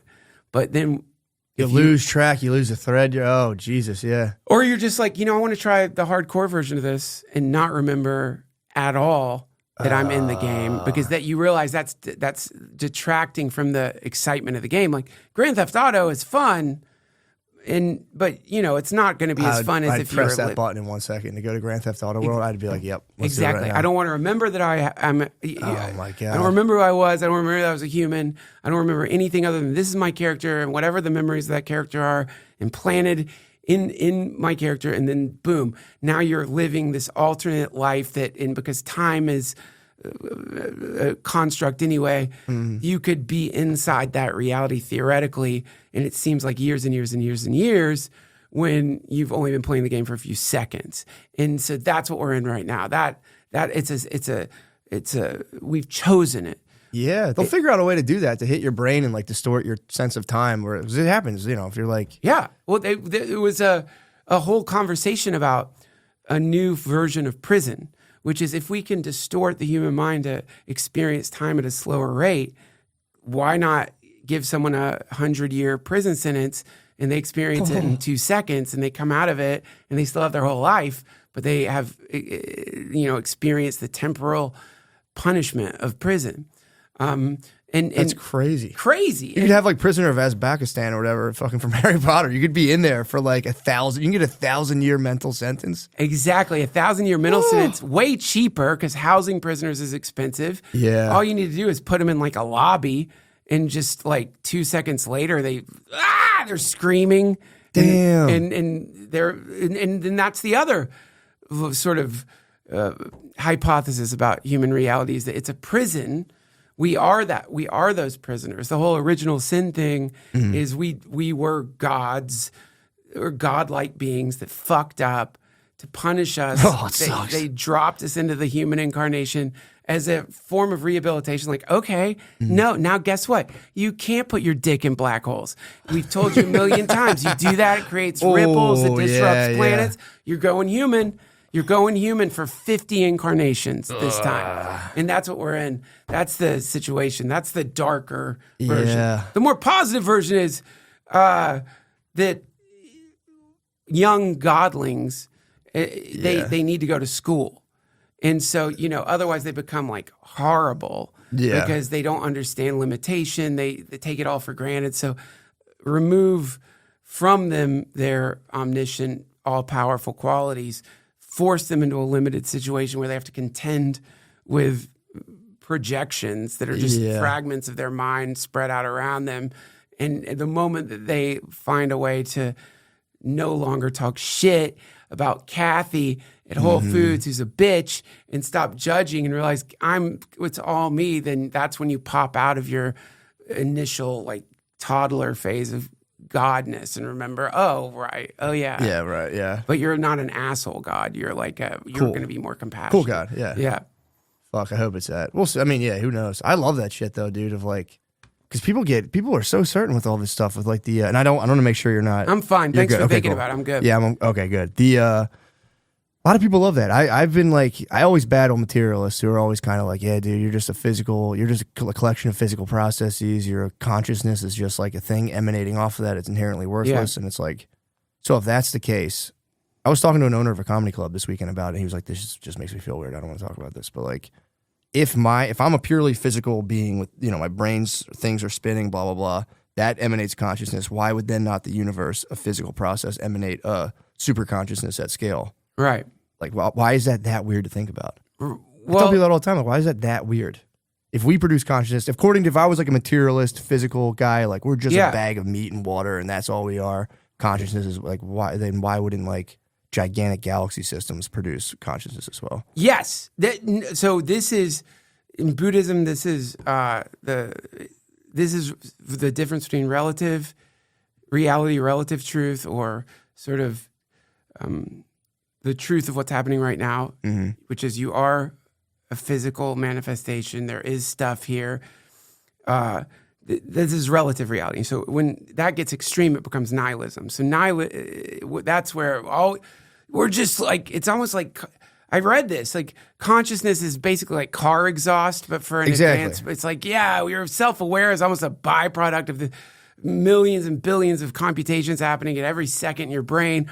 Why are these guys trying to neg consciousness? That's what I don't understand. It's like they're like these big prominent scientists trying to neg consciousness. Like it's just this fucking shit. It's like frustrating. They're cold duding it. It's like, okay, dude. Well, it's unquantifiable. True, That's yeah. annoying. It thwarts you at every step of the way because in the all knowledge itself kind of it like has to deal with the fact that at the back end of all that it needs awareness. It's knowledge is dependent on awareness. And so by saying awareness itself is accident, you accidentally nullify that whatever it is that you've come up with, in the sense that anything produced from mental calculations is flawed inherently in that it's origin point is a malfunction, a byproduct, an unquantifiable thing. And I think there's probably something really exciting about that for people. I mean, that's fucking cool. It's like, it gives you a chance to rise above in this really great, you look, all these fucking robots thinking they're NPCs. That new snobby fucking way. It's an NPC. Yeah. It's not even real. Main character's an NPC. Yeah. Some scientific version of that. But then on the other side of it, you get the comedy club owners argument, which is called absolute reality or eternalism when it gets imbalanced. So eternalism, this is where to fix the problem, you say there is some fundamental eternal thing, a soul, a selfness, a world soul, universe soul. This inevitably turns into a God. The God is this non-changing, I guess, perfect being that knows what it's doing. Now you can bank on that. That's a relief. So sweet. On one side, you can sort of, any shitty thing you've done in the world, you can be like, who gives a fuck? I'm just a goddamn robot that's like confused. Who cares? Everyone else is a robot. Did I hurt somebody? I hurt a robot. Oh, wah. Fucking. Did I cheat on my robot wife? Whatever, dude. We're cyborgs. Exactly. Yeah, exactly. God damn, dude. The other side. Just tell their wives they cheated on them. Yeah. Why rather than try to neg everyone's consciousness. What are you going to fucking tell your wife that? You're going to confuse her programming? Just stop. Stop with your petty attempts to establish some morality or ethics or anything. You're just a robot. So yeah, both sides of them are flawed in that on one of them you've attempted to deal with the problem of being temporary by annihilating everything. And for a lot of people, the motivation behind that is they think it'll end suffering. The other side, you're leaning into, well, I'm an idiot, but something's in charge, and I'm going to lean into that thing because that will save me. That thing will save me. Both of them are flawed, I think, but somewhere in between is where it's happening, which is like they're both happening at the same time. There's true, yeah. And there's relative reality. This is real. Don't be a fucking asshole and suddenly don't neg relative reality. You go to your ayahuasca retreat and cut up your fucking credit cards because you saw End of the Wild and blah blah. No, you're here. There's no way out. But then also don't. You have to find the place in between these two, and then that's where you start. At least from what I like reading about. That makes sense. Yeah, don't go too wild on the other stuff. Basically, like doomsday death cult of like, bro. Yeah. Wait till we die. It's going to be so sweet. Yeah. Oh. Versus dudes being like, bro, none of this is all bullshit in your head. And you know what, as they say, opposites stand back to back. So both have this concept of heaven baked in. The nihilists' concept of heaven is what, oh God, who drank the hemlock? Socrates. His apology is hilarious. Dude, that was the best. When he goes on, he's like, yeah, I'm right. You guys are fucking bitches, dude. And they told him like you don't have to drink it. He was like, I'm drinking it. I'm drinking the hemlock. He's like, no, you guys told me to drink the hemlock. I'm drinking the hemlock. Oh no, but don't get out of this. I'm going to drink it, and then I'm going to leave you with the most brutal roast that you will not just have to deal with, but historically, you will be roasted eternally after killing me. Yeah. But within that apology is, if I drink this hemlock and I go into the deepest sleep where I have no awareness, then you have given me the greatest gift anyone could have given me, like an end to suffering. Thank you. So this is the nihilist heaven, is you die and you're off the fucking hook. It's over, baby. It doesn't matter. You are fucking Jeffrey Dahmer or if you are the Dalai fucking Lama. It's the same destination, just complete extinguishment of all suffering. Mwah, heaven. On the other side, you're maintaining some sentience, but then you're in, like, depending on your depiction of heaven, a place of like varying degrees of sense gratification. Yeah, true. You're no longer encumbered by your own mortality. You getting big up at every turn. Everyone's like, "Oh, dude, you're a fucking man." Like, yeah, thanks, dude. And so these two fight, because one is like, "Yeah, streets of gold." Really? You want to fucking walk down streets of gold? How soon before that gets boring? You really believe that shit? And the other side, they're like, you're missing your chance for paradise. The devil has trapped you. Both of them are confabulating something that no one knows. Yeah, exactly. It's a mystery. That is intolerable. Yeah, true. That's where it's at. Because like that feeling of not knowing is just sand in the diaper of the human mind. It's fucked up, dude. Really, especially as you get older. It's like when someone touches your belly button. Yeah. You have to fucking sit there. You don't know. That's the reality. That's the real reality. It's like, you just don't know. Yeah. And you have to deal with that. You just have to sit in not knowing. And it sucks. It sucks. But it's like the cold dip. You go in it for the first few seconds. It sucks. A little bit longer. Mm-hmm. It's not so bad. True. Yeah. No, it is good. It's scarier to be like, I have this totally figured out. Here's the deal. And then you basically just attack anybody who disagrees. Where you're like, you can't. If you disagree with me, you're spinning me out on a level that's fucked up. And that is fun. Yeah, true. Now you can go to war. Now you get to be at war to distract yourself. I do like that, though, because it's like, I like talking about this stuff because it is fun, too, because like people are just sitting at work and all of a sudden they're just like, they get taken to like the point of death beyond and you're like, I'm gonna go to the bathroom. This is fucked up. Yeah. Because it is funny to be at your job and have to like confront your death and be like, the idea of non-existence is what fucks people up. Oh, yeah. And they're just like, oh, well, and it fucks me up too. I mean, it's fucking crazy. Well, I mean, because you're sort of, I mean, the relative reality is really quite beautiful. I mean, we have like new friendships, old friendships. We have our kids and our wives and these beautiful lives, and it's so beautiful. It's so beautiful, and there's a kind of unbearable quality to that, and because it's unbearable in its transient nature,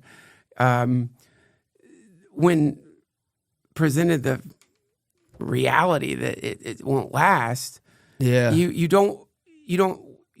get confused, and your love of life suddenly turns into a fear of death, when really all you're experiencing is how much you love this place. You love it so much that you hear about this stuff when you're at work and you have to go like take a shit, jerk off, think about your fucking sisters. Hard reset. That's a hard reset. Because they'll forget. They will in 10 minutes. They'll be in traffic just being like, fuck, this traffic sucks. Exactly. And that's the book, the Denial of Death. It's, I think, Ernest Becker. Oh, yeah. It's so fucking sick. And his idea was that like this thought of dying, you're like biologically attuned to it. Like if you're a baby in the crib, you leave a baby in the crib, it's as an organism being like, I'm dying. Yeah. I'm about to be left behind. And your body's just equipped with the knowledge. If you're a baby and you're by yourself, instinctively you're like, I'm dying. Yeah. You freak the fuck out.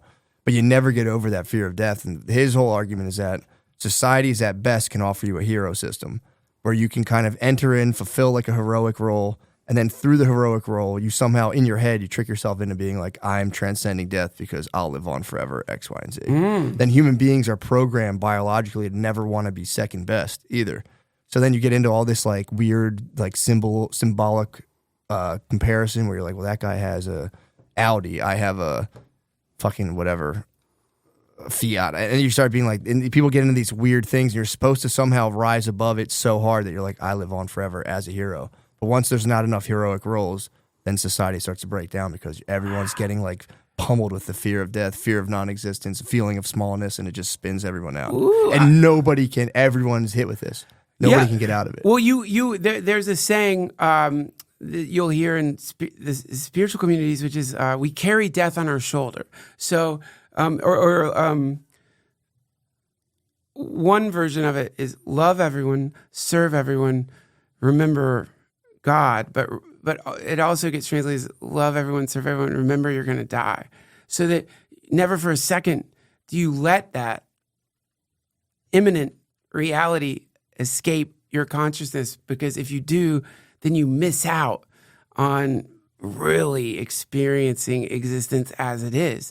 This is why you always hear people who have survived cancer or people who are not going to survive cancer, they're like, I've never been happier. I'm so tuned in. I'm so like in the world now and so like happy because they're living in reality.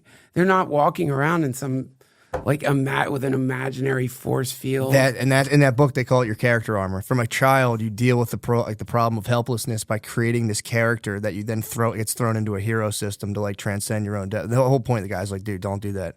Except you're going to die and think about it all the time. And remember, the thing is like the contemplation of death.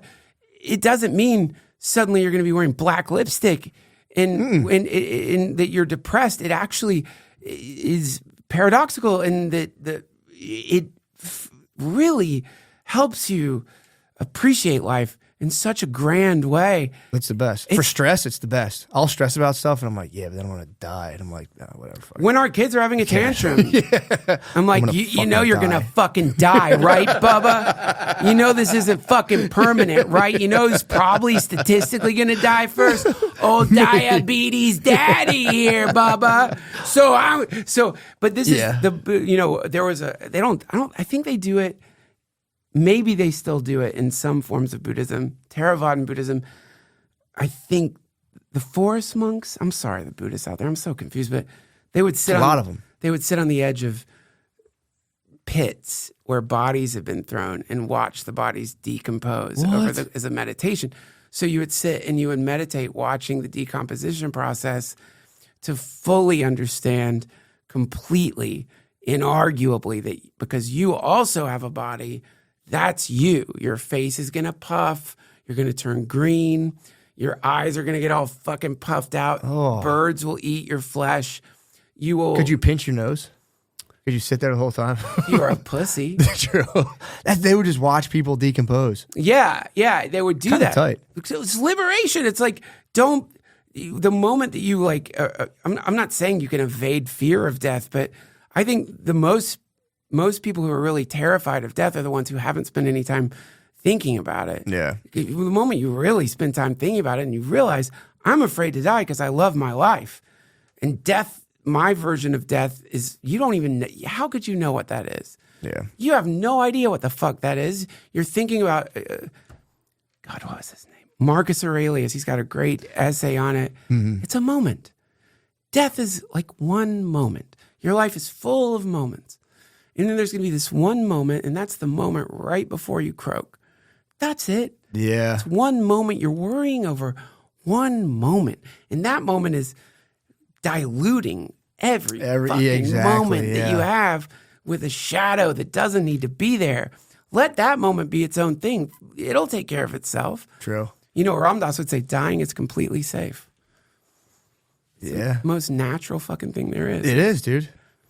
Yeah, that's what I always told my mom. My mom would always bug me out. She'd always, like when I was doing stand-up, she's like, you got to do something else. She's like, what are you going to do when you're 60 or 70? It's like, I'll fucking die of thirst. I don't know. I'll become a ward of the state. I don't know. Like I was like, I'm not worried about that. Yeah. I want to try to do my best. And then she was like, eventually she chilled, but she that's was not going to calm my mom down. I know. I'll be a ward of the state, mama. They'll fucking feed me gruel in a shit house. That's what I would tell her. So what are you going to do when you're 80 if you don't have any savings? I was like, I'll fucking die of thirst. I'll die destitute. First of all, wretchedly, and she'd be like, I hate when you talk like why would you say that? Don't say that, you sweet mama. Yeah. They're so worried all the time. Moms are worried. And now you just got to tell them, like, you'll tell them, this is what I would say to comfort my mom. Mom, I'll kill myself. True. I'll just blow my fucking brains out. Yeah, true. I'll end it all. Right. I'll end it all. Don't worry. If you're still alive, you're not going to have to pay for me or whatever. Jump in front of a train. Fucking jump in front of a train. Yeah. Blow my brains out. Jump off a building, mama. You'll be fine. See how you comfort your mama, you bastard. Ward of the state. I'll be a ward of the state. She'd be so mad. You really should think about it. Think about it. Well, no, I mean, like she'd be like, you'll see. Did that fuel your comedy a little bit? The fact that your parents resisted what you wanted to do? They were cool for the most part. Like my dad was like, bro, do your thing, man. I don't care. But my mom would just get like worse. Especially when I was hitting like my 30s and, I was just living like a weird fucked up life. My mom would be like, it's not too late. You could do X, Y, you could become a teacher. You do this. And I'd be like, all right, Mom, I'll think about it. And then she would start hammering me. And that's when I started hitting her back. Like, bro, if I don't have any money on me, why the fuck would I worry? I mean, I obviously know there's a practical reason to worry about that. Sure. But back then, I'd be like, Mom, why the fuck would I worry about that? Yeah. I'm not going to worry about having like a little bit more money when I'm 80. No. And I'm there's just going going to be for it. robots by then anyway. Yeah. It's going to be there. I banked on that as well. I was like, bro, technology would be so good, Mom. They're going to double our lifespans anyway. And now, dude, look at that song you just showed. I play her that song, but yo, I was right. Yeah. I'm See, fine. Ma, listen. I'll be fine. Listen to this AI's song. making fucking incest music, Mama. I told you the world would get better. Dude, there was a book called Vert where the sci-fi book, and they would like suck these feathers, and then that would take them to it would take them into this artificial realm where they could have these different experiences. The whole book's about it's a cool book, but it's about the conflict is the dude loses his sister in this cyberspace. But then they just slowly through the book reveal that he was fucking his sister for no reason at all. Ugh. No reason. They could have just been like his girlfriend. It would have had the same exact effect. Why did they do that? I don't know, dude. And it's a great book, but the whole time you'll be like, great, awesome, great sci-fi. And then it'll be like, and then I was fucking my sister, and you're like, bro, could you have just changed it? Why the fuck? I have no idea, dude. And like, it's like an acclaimed book, but he still gets. If you read the reviews, everyone's like, and there was a little bit of lowbrow stuff about him fucking his sister, and it's like it's pretty graphic. I prefer highbrow incest. It's just such a sick book, and they tried to make it a movie, but they probably couldn't get it through of him just bone like in a field, a beautiful field. You know, he's like, no.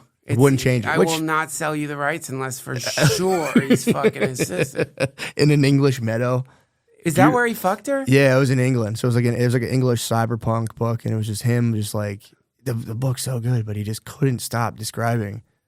And like he teases it out. It's like, yeah, this guy really likes his sister, and like as you get into it, it's like, and then we were in the same bed. It's like, oh, you did have an abusive father. I could see you guys like seeking refuge. Then he's like, and then we kissed. And I'm like, all right, trying to give him the benefit of the doubt. I'm like, yeah, maybe it's different in England. And then like he's talking about like inserting in a park, and you're like, bro. He went that far? Yes, dude. And it's just like, brother, come on, man. Dude. Yeah. That is crazy, man. You know, like that genre of porn, incest porn, and even though like it might have a kind of hotness to it, you just think like, man, they need to show, like, you can keep showing it, but you need to show these people, assuming this is real, 15 years later. You want to see him move in? I want to see him in therapy. I want to see them fucking like dealing with like all the way. Thanksgiving's gonna be so fucking weird. Ruined my family. It fucked everything up. It destroyed everything. I can't think. I think about my sister's tits. The way they tasted. Yeah, dude, it'd be so awkward. Thanksgiving tits or tits tasted different on Thanksgiving. On Thanksgiving, they tasted like more briny, but on Christmas, they had this tang that wasn't there. There's just a tension at the Thanksgiving table when finally you erupt. You're like, you never even fucking touch me anymore. Shut up. You're talking to your wife. You're like, shut up. This doesn't involve you. Talking to my sister. Oh, God. Yeah, you can't do it. That's a good rule. I think about a lot of rules. I'm like, that's a good one. It's a really good rule. Fantastic rule. It's a fantastic rule. Don't do it. Don't fuck your sister. Suck her dick. Exactly, dude. Have fun, obviously. Have fun. I got to go to the doctor. Yeah, go to the doctor. Thank you so much. Dude, thanks for having me. What Appreciate a fun it. conversation, man. It was a blast. Thank you so much, for real. You're the best. Thank you for having me on. Thank you, man.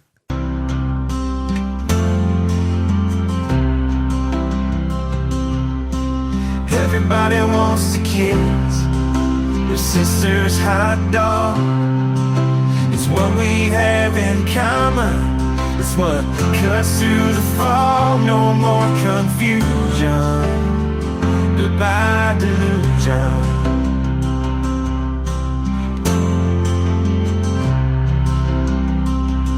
So come on everybody, wherever you may be, confess you want your sister's dog just as much as me. Open wide, shut your eyes, and let the flag of freedom fly. Let's all kneel together and smooch our sister. Oh yeah. Wow. Did I have a dream where we had 11 ads? You might have. I think I had a nightmare recently where they sent us 11 ads, and I was like, God damn it, enough of the ads. You just do 4 hours of nonstop ad reads. Are they ever normal products? Of course they are, dude. You're talking about What are like you talking fabric about? of our It's always lives? like a funny new kind of bong or a new marijuana place? Is it ever like this is a, I don't know, Nike? We're working. I think we had some Morgan & Morgan. Yeah, we had Morgan & Morgan. He's a slip and fall injury. He's an injury lawyer. Yeah. And then we had at one point, I think like Visa reached out to us too, and wanted us to do like a 3-minute Visa ad. I would love where that. we talked about our journey and like how Talk about our financial Journey toward good and credit. how like Visa made specifically Visa, not money itself, made our journey. Yes, Visa was very important. Would you Pulled say out this no to card, anything? I was like, no. What's that? What would you say no to? I think we said no to Kratom. Kratom, no Kratom. What's Kratom? Kratom We is. said no to CBD. We originally did Delta 8. We said no to Delta 8. Delta 8, but then they bulldozed us. We have to do they Delta kinda 8 now. bullied us I love into it. Delta 8. I love People Delta love 9. it. Old heads. No idea what Old it is. heads. Tell me love it. more about this product. I don't know. What weed's these things illegal are. in Australia, right? It's decriminalized, so we just Okay. let it happen and Yeah. Nice. tut tut. So they let it go. Here, it's basically it's legal. It's like fully legal in some states, medically legal, then decriminalized. But then they did a thing where through I think it's like the 2019 Farm Bill, you can grow CBD, which is weed. It's just like CBD instead of THC, but there's Right. a little bit of THC. Then through some loophole, they allowed you to sell like 0.3% of the product in its dry weight to contain THC. So you can sell edibles Okay. with THC in them and be like, I got it from a hemp plant. It's nonsense. We've lost the war on marijuana here. It's coming. Yeah, it's bad. New York was very smelly. There's a lot of York's not marijuana that weed, everywhere. Yeah. Yeah, New York, it's On the street, very people with legal, little yeah. dogs. And I've Here actually it's not. started a Texas vigilante isn't. group. You don't smell it really. You smell it I downtown. think it's like illegal here. totally illegal. Yeah. I kind of like it. Yeah. Totally illegal. Makes it fun. Makes it fun, and also it's like, Yeah. yeah, dude. It's like Go to jacking jail. off at home. It is, dude. You go back to your parents' house, you go, ooh, there's that spark. You have fun when you can get caught. It's the rush. Jacking off alone is it's very sad. I'll jack off in this empty house and it's bullshit. It's not as fun. Well, that's where the toys come out. That's where dildos get involved. That is where you start to expand and you go, this isn't the Have you seen Jake the Snake Roberts in the wrestling documentary where he talks about going on the road? No. He's like, you go out on the road, you leave your woman behind, and you got one woman, and then you got two women, and then you got two women with toys, 4 women with toys. You go home and you try and make love to your wife, and you can't do it anymore. It's the saddest Jake- moment that in the was Jake the documentary. Snake's- I think that's Jake the Snake Roberts.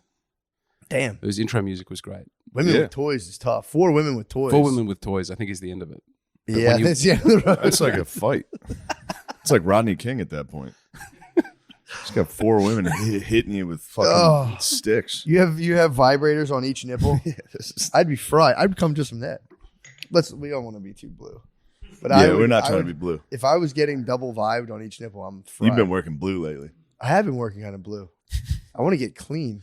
Who is that clean man who's blowing up, who just did Bargatze? SNL? Yeah, I watched him for Yeah. the first time last week. He's wonderful. Excellent. It's absolutely wonderful. He's he's a a joy. phenomenal man. But he made me rethink my whole dirty act. And Yeah, you do need to clean it up. And you're a good Catholic. I You do my shouldn't be best. out here doing dirty stuff. Yes, it's gotten me into trouble before. I think it's closing doors in the Catholic community. I won't go into too much, but I think I'm not being invited on the speakers circuit. For the Catholic speaker circuit? Yeah. That's, dude. Yeah, that's a little high and mighty for a bunch of fucking pedophiles. I reckon the Catholics got bad PR and they're a big institution, but I reckon they've raped fewer children than some of the other I agree. denominations. Yeah. Then who? The United States government? Probably. Well, I think, but- do you have the Uniting Church here? They're like Methodist, happy clappy, we love gay people. Apparently they had the highest rates of child rape in Australia. Really? But no one talks about it because they, The hate climate Methodists change. And the Methodists and the Baptists got together and they formed one big rainbow coalition. Everyone's welcome here. That's who's going to fuck your kids. I'm sorry, we weren't trying to work blue. No, I like it. Yeah, no, I that's think fair. this is exactly how it went last time. We were like, all right, cut that whole. No, We're but headed dude, down that path. Sorry, I I've didn't know been that. smoking. That's a good point. That's a fair point. Yeah. The I mean, reason they're not Methodist- going to the try Catholics- and if the you want Catholic to rape Church a has child, one institution that everyone can be like, those are the bad guys. Yeah. All these other churches are just by themselves, weird pastors fingering kids. Yeah, true. You know? well, our Hillsong got done. Hillsong came out here, I think. Do you have Hillsong? No, what's that? It was our big Australian mega church that migrated to America. Justin Bieber was a Hillsong guy, Really? but then they got done for unpleasantness. They were molested. Yeah. There were some issues. Yeah. Jeez, Louise. Yeah. I What think is that- it? Why that? I don't know. A lot of trust. I think True. you would. Yeah, you want to go somewhere where people trust you with their kids and they're And very you start tired. talking though. You start taking confession. Yeah. You hear about a cool story from a kid. You go, you know, slide that thing open. Yeah, and then if you're not releasing the pressure valve yourself, it's like, yeah, if you're totally pent up, Yeah. I guess, yeah, you get kind of, I don't know though. But you like, wouldn't go for a child. Yeah, I have first of no all. People fab- always say this. They're like, the celibacy turns people into pedophiles. No, I don't it's- think not coming would make you go, it's got to be a 6-year-old. that I No, get." but the Yeah. celibacy attracts gay dudes. For sure. Yeah, true. And I'm not saying gay guys are pedophiles. No, but being celibate's gay. That's what you're saying. Yes. Being celibate is gay. I imagine so- it would be, if you were never It going to is. have a wife, it would be easier to give up not having a wife. It's very nice to have a wife. Yeah. Yeah. It's a good way to be a closeted gay man is to become a priest. Oh. So, I mean, I had to do it. Arguably the Otherwise, best. guys, I'd love to be getting pussy with you Yeah, I guys. love getting pussy with you. But I made a covenant with God. And now you just got to hang out with the bros. Every Yeah. night. Yeah, true. No, it'd be much harder to be celibate as a gay man. Because all the opportunities are there all the time. True. If you really wanted to not have sex with anybody, a gay man would have the hardest time. I meant celibate, like not marry a woman. I mean, Yeah. celibate as in you'd never ejaculate. Yeah, you can having sex with men doesn't count. Having sex with men does not It's count. not. It doesn't take. It's not a body count. It doesn't add to it at all. If someone asks how many people have you sex with, I only include women. I don't Yeah. count all the men I've had sex with. Have you didn't watch Maestro? You haven't seen Maestro? Mm-mm. It's great. What's my show? It's Bradley Cooper being Leonard Bernstein, and he's a gay man Did who he get in falls a in little love trouble with a for woman. tossing on a nose on that one? He's extremely Jewish. He tossed in the on movie. a prosthetic nose. He And tossed people it were on? like, chill, dude. Chill. Because Cooper doesn't. I'm not coming at it. He's a beautiful man, but he has a decent schnoz. He's got a on him. schnoz. Yeah, no, He they went for an maximized enhancement. the. Yeah. He got nose. upgrades, He went for Bernstein nose. They were like, you're playing a Jewish guy. and he was like, "All right, He was like, all right. I've been waiting for this moment my whole life." Put on a plague mask. Give me lots Like, of it's- give me lots of gold rings, Yeah. and he just hunches over and does that the whole time. Put out a small Yeah, golden he tossed box. that nose on, dude. Look at that thing. Damn. I mean, beaked dude, if up. that's what the guy looked like, what's the fuss? Yeah, what did the guy look like? It's probably he probably had a Bet he was schnoz. beaked up. Yeah, because if they threw on the beak and he had it was like a tiny nose. Oh no, he over exaggerated. Yo, that's a schnoz. That's dude. a What are you fucking talking about? schnoz, dude. Coop. Coop's got a bigger head. It's got to be proportional. Yeah, that's also the angle. They're trying to make him look bad. That other guy had, dude. Bernstein had a schnoz. Coops does look something about it looks strong and more prominent, but I don't know. I don't think that's why it was controversial. It's an anti-gay movie. It's the most anti-gay movie I've ever seen. What happens? That So it's anti- he has sex with men. He's a composer and conductor, and he falls in love with a woman, and he is happy, but he still likes to fuck the men. Mm-hmm. But he really wants to be serious and a composer and just sit on his own and write. But he loves hot boys in the club too much, and so he just keeps doing that. And then he feels sad that he's not composing and that he's having a beautiful time with svelte young men. So then, what's the resolution of the movie? He's a very sad. His wife dies. Mm-hmm. He's extremely old and sweaty, and he's in a nightclub with a beautiful young black man Mm-hmm. dancing together, and then it's over. He never gets to be a great composer. Because he was just too busy. He was too busy with cock. He was in the club. Yeah. It ends with him. It's like something Dude. like Pump It Up that he's dancing to in the club. I was about to Really? say, It's like, Joe yeah. Budden? It's I don't know what it is. It's something like I was thinking Pump It Up. about It's like 50 a Cent throbbing. in the club. Yeah. Bum, bum, bum. That's kind of a good way to go. He looks old and If you're sad. gay and you're if he's an old shitty Oh, guy the and he's with a young the boys hot, love him. Yeah. The boys are very happy. if he's Sounds with a like young an hot boy excuse, though. listening to 50 Cent, that fucking True. rules. No, it's like in the damn pump it up. Oh, Got that the song. feeling Yeah, started. yeah. Whoa. It's not. It's something like that. Yeah, but like, Bum, I don't know, bum, man. It's bum, like bum, that really was the bum, reason he wasn't a great composer because he was having sex with his wife. So when he's with his wife Like, and they're how having much a family time was he time, spending? then he goes and composes, and he comes back and he goes, "I've composed." I see. That makes sense. He needs to escape his wife. Yes. So he comes out and writes good composing, you know. When he's with but the when he's boys. with She the boys, grounds he's him. like, I'm Yeah. not Yeah. doing shit, but Saturday- sucking. Saturday was for the Sucking boys. rules, Dude. Saturday dude. was for Yeah. the hot Many boys. days. It's very good. I loved it. I cried. It's a good movie. You cried? I cried. I didn't cry in All Quiet on the Western Front. I did. Yeah. I wept. But I was it was a mistake to watch that in the afternoon before the show. Yeah. All Quiet on the Western Front. I continue to watch it. I keep watching it. It's good. It's a fucking. I awesome- enjoy it. It was a good movie. Yeah. That is a good plot. People were saying that's a gay, like what he was supposed to like have like the gay young boy be the muse for like the best song ever. Wait, Like, who was it what about did Bernstein? they want? The movie was about his life, and unfortunately, he wasted his life having sex with young boys when he should have been composing. And maybe his wife. Reality gets in the way of the woke people telling the story they want to tell. But True. They should remake it where like he writes like a hit Lady Gaga song. Like everyone's like, "Yay, you're our hero." Yeah. He was having sex with young boys. Fucking squandered his time. Yeah. I mean, it would fill up all your time. And your butt. I see him. I think of him as a top. He was a top. My guess is that he was topping or a power bottom. I don't know if that's a term you have. Yeah, we have that here. We have power bottoms here. Do you have a lot of power bottoms in Australia? I see them out and about. They walk backwards. The dynamic twinks, they're getting out there. I think I have the bear physique. I could never. Bear physique? Yeah. So what are bears? Are bears tops or bottoms? What are bears? I've never even top. thought about like the role they play in terms of like the penetrative act. Because Yeah. I know there's like bears, seals. What's a Otters? seal? Isn't there an otter? An otter. I think an otter is like a hairless. I'm technically an otter. It's like a hairless kind of in between. I'm not like a twink, which I think that's not like a bad word, right? That's a regular word. Twink's fine. Twink. Twink's- Okay, good. Twink's like one of the skinny guys that kind of look like little boys or whatever. But like, and then you have a bear. Then in between a bear and a twink, I'm You know seal. a twink. You see a twink, you go, Yeah, whoa. you see a twink. But then they become very muscular. Twinks do. They can get Yeah. shredded. They can shred. I That haven't- might be an otter. Lemaire, you got to figure out gay terms. That's your job. No, I mean, what do they mean? Otter is like a Svelte. jacked, hairless guy. Appreciate that. Okay, And appreciate then that. the twink, the hairless little skinny boy, the Gardini. That's guy. He's a hairy boy. Yeah. What's a tiny hairy man?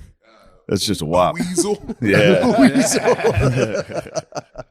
And then don't forget about Ouch. the pig. There's a The cum sexual pig. pig. Yeah, there's Yeah, there's all in that mix. There's just this pig who will just do anything. It's all these farmyard animals. Yeah, thrashing it's about in the George slop. Orwell's Saying Animal Farm. there's a cum pig truck driver. Yeah, my brother Billy was driving trash trucks, and there was another truck driver who was telling him how he was a sexual pig, and like it's just one of those things where dudes like you'll like pull the truck over, drop a dumpster off, stop at a Holiday Inn, and like 9 dudes will just blast jizz in your mouth, and you'll like hold it in your mouth for like a half an hour while you drive a truck. Well, that doesn't. They'll just sound tell you very to do nice. anything. They'll tell you what to do, I and once- you have to do I anything. only stayed in Bordertown once, which is it's only truckers go there, but the smell of semen in the hotel room was. It was. I remember it to this day. It 9 was, loads in your mouth. That'd be a bad time to Or, sneeze. like whatever, yeah. It's like I Yeah. think they'd say like I think him specifically, You he know? would keep it under his You armpit. sneeze in the truck. Just Oh, God damn it. oh. I think what this guy actually did was they'd shoot it into his armpit, and he just kept loads in his armpit and like just pushed the rig. Just I hope the robots take that job and that he's a homeless man. Yeah. Yeah, that's revolting. Yeah, but what are they going to do? You got to keep them. You got to keep the truckers in the truck and just let them just keep partying, like meth, weird, like chem No, sex. they'll protest and they'll be gunned down in the street to make an equilibrium. It'll be Canada, but it'll be big and it'll be nastier. There's no way they're going to keep the truckers, right? The truckers. The technology's there for the trucks to do it on their own now. It's close. I have little coolers around me that drive food around. Yeah. Little robot coolers. I've seen You those. step in front of them, they're like beep, beep, beep, beep, They're beep. going to get fucking yanked every time.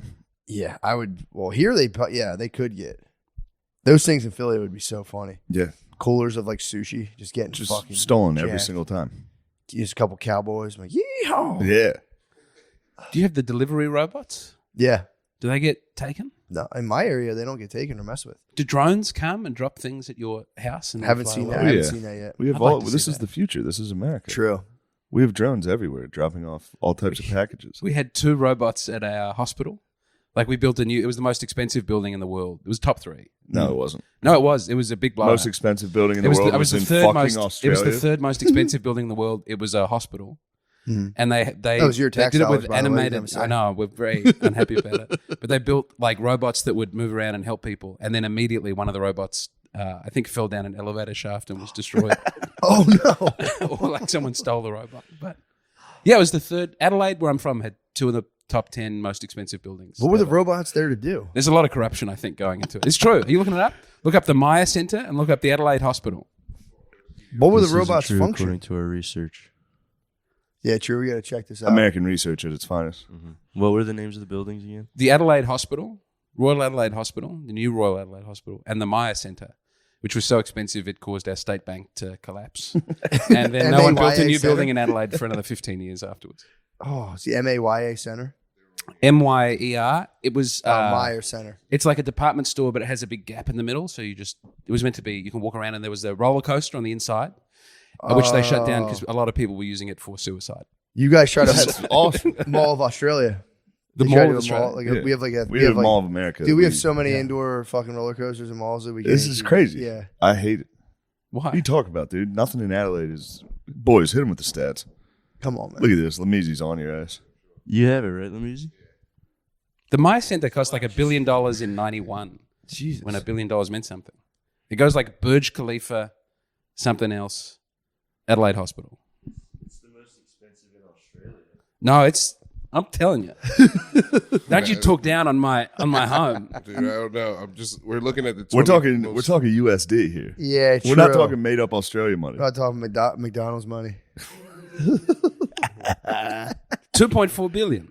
That's nothing, We dude. pissed that. New That's Royal how much Adelaide Hospital. That's literally Look every at this. NFL Look at this. It stadium. comes up. Look at how New- much Cowboys Stadium costs. Architecture design, New Royal Adelaide Hospital named third most expensive building in the Ooh, world. what website is this? I don't know, but it's RetardAustralia.com. That stadium costs $5.94 billion. What did? The Rams stadium cost $5.9 billion. 9.5. 9.5 but that's billion. more recently. Yeah. I'm actually, universe- frankly, kind of embarrassed. Look The how hospital's excited only they are. $2 It's billion. like 2 stories and there's a helicopter. They're like, we've got a fucking helicopter that lands on it. Third most expensive building in the world. Early bird. We weren't happy that it was the third most expensive building in the world. It was an accident. True. They were going to have no waiting rooms. It was going to be so good you just went There's in so and got a many doctor. more. Dude, that's crazy. No, they're saying architecture building. design said it was true. They fucked up. It's a man. dare small you. building. You guys It's got a medium-sized hospital. and they had 2 robots in there. They had now one robot, yeah, What were the robots doing? carrying people's food around on trays. Oh my god, man! Yeah. You got to see these buildings. Hey, dare you disrespect our hospital? And this hospital is bullshit. Gold Coast University Hospital. Thing's an eyesore. Complete Fiona eyesore. Stan- You can Fiona only Stanley dream is- of going to the Gold Coast University Hospital. Fiona Stanley, dude. Jesus Christ, man. Blech. I don't know what the hell that Damn, is. what that sphere cost in Vegas? Yo, Fire it I up. was looking Dude, into Sphere is Sphere. number one. I was looking into spheres Ram yesterday. Stadium, Sphere. We don't need fucking hospitals. Yeah, dude, ours are fine. Well, I think one of them closed down. Sphere is 2.3 billion. The Sphere? I Just knew a the little Sphere. sphere, I just a knew little this. something. I knew the Sphere. That's just something fun we have. Have you been to the Sphere? I love it. Pointless- I've been there. Pointless sphere. I've seen it. I haven't gone inside. No, I haven't at all. I didn't know it existed literally till yesterday. It's awesome. That's pretty tight. It's pretty cool to see. Spherical design is awesome. I was there during when the NBA was there, the summer league. So the whole thing was just a giant basketball. It was very fun to see. Is it a stadium on the inside? Yeah. Apparently, it's like a life-changing event. I imagine it would be the worst space for comedy The imaginable. Sphere? Most likely. Just a laugh going. Yeah, what, true. Yeah. A kilometer up. I do think we're supposed to live in spherical. I think if we all lived in spherical buildings, we'd be much happier. Have you been watching the Kanye breakdown videos? No, but I. Oh, that was right before the Jewish one. It was, we must all live in spheres. What was, And he was drawing circles and saying, we will all live in a circle. There are He's no right, rooms. though. Spud was on that, wasn't he? yeah, Doesn't Spud want to build a house with no angles? I think so. It sounds like something. something he'd like wanna that. build. What are those things called? Those there's a certain type of sphere. I was trying to Oh, think. What, biosphere? no, is it terrarium? Damn, Lamisi's sharp today. Let me Did see. you smoke a blunt this morning? I knew it, dude. He came in and we were watching Jeopardy. He Lemaire dominated. dominated. Yeah, he's dude. I'm telling you. I literally paused it and I was like, Did you see? "Are you didn't watching believe this?" it. You watched this yesterday.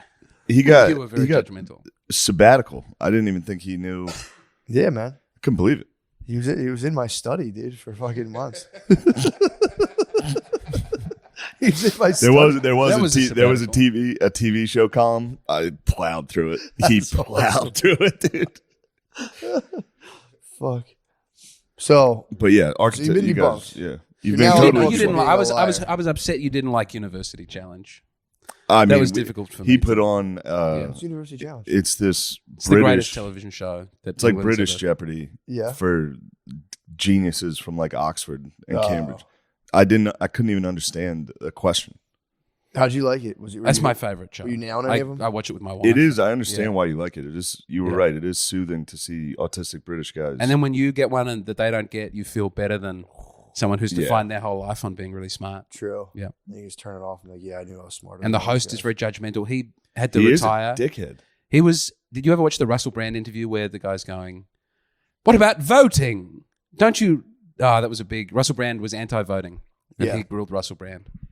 Back when that seemed like the worst interview Russell Brand would have to give.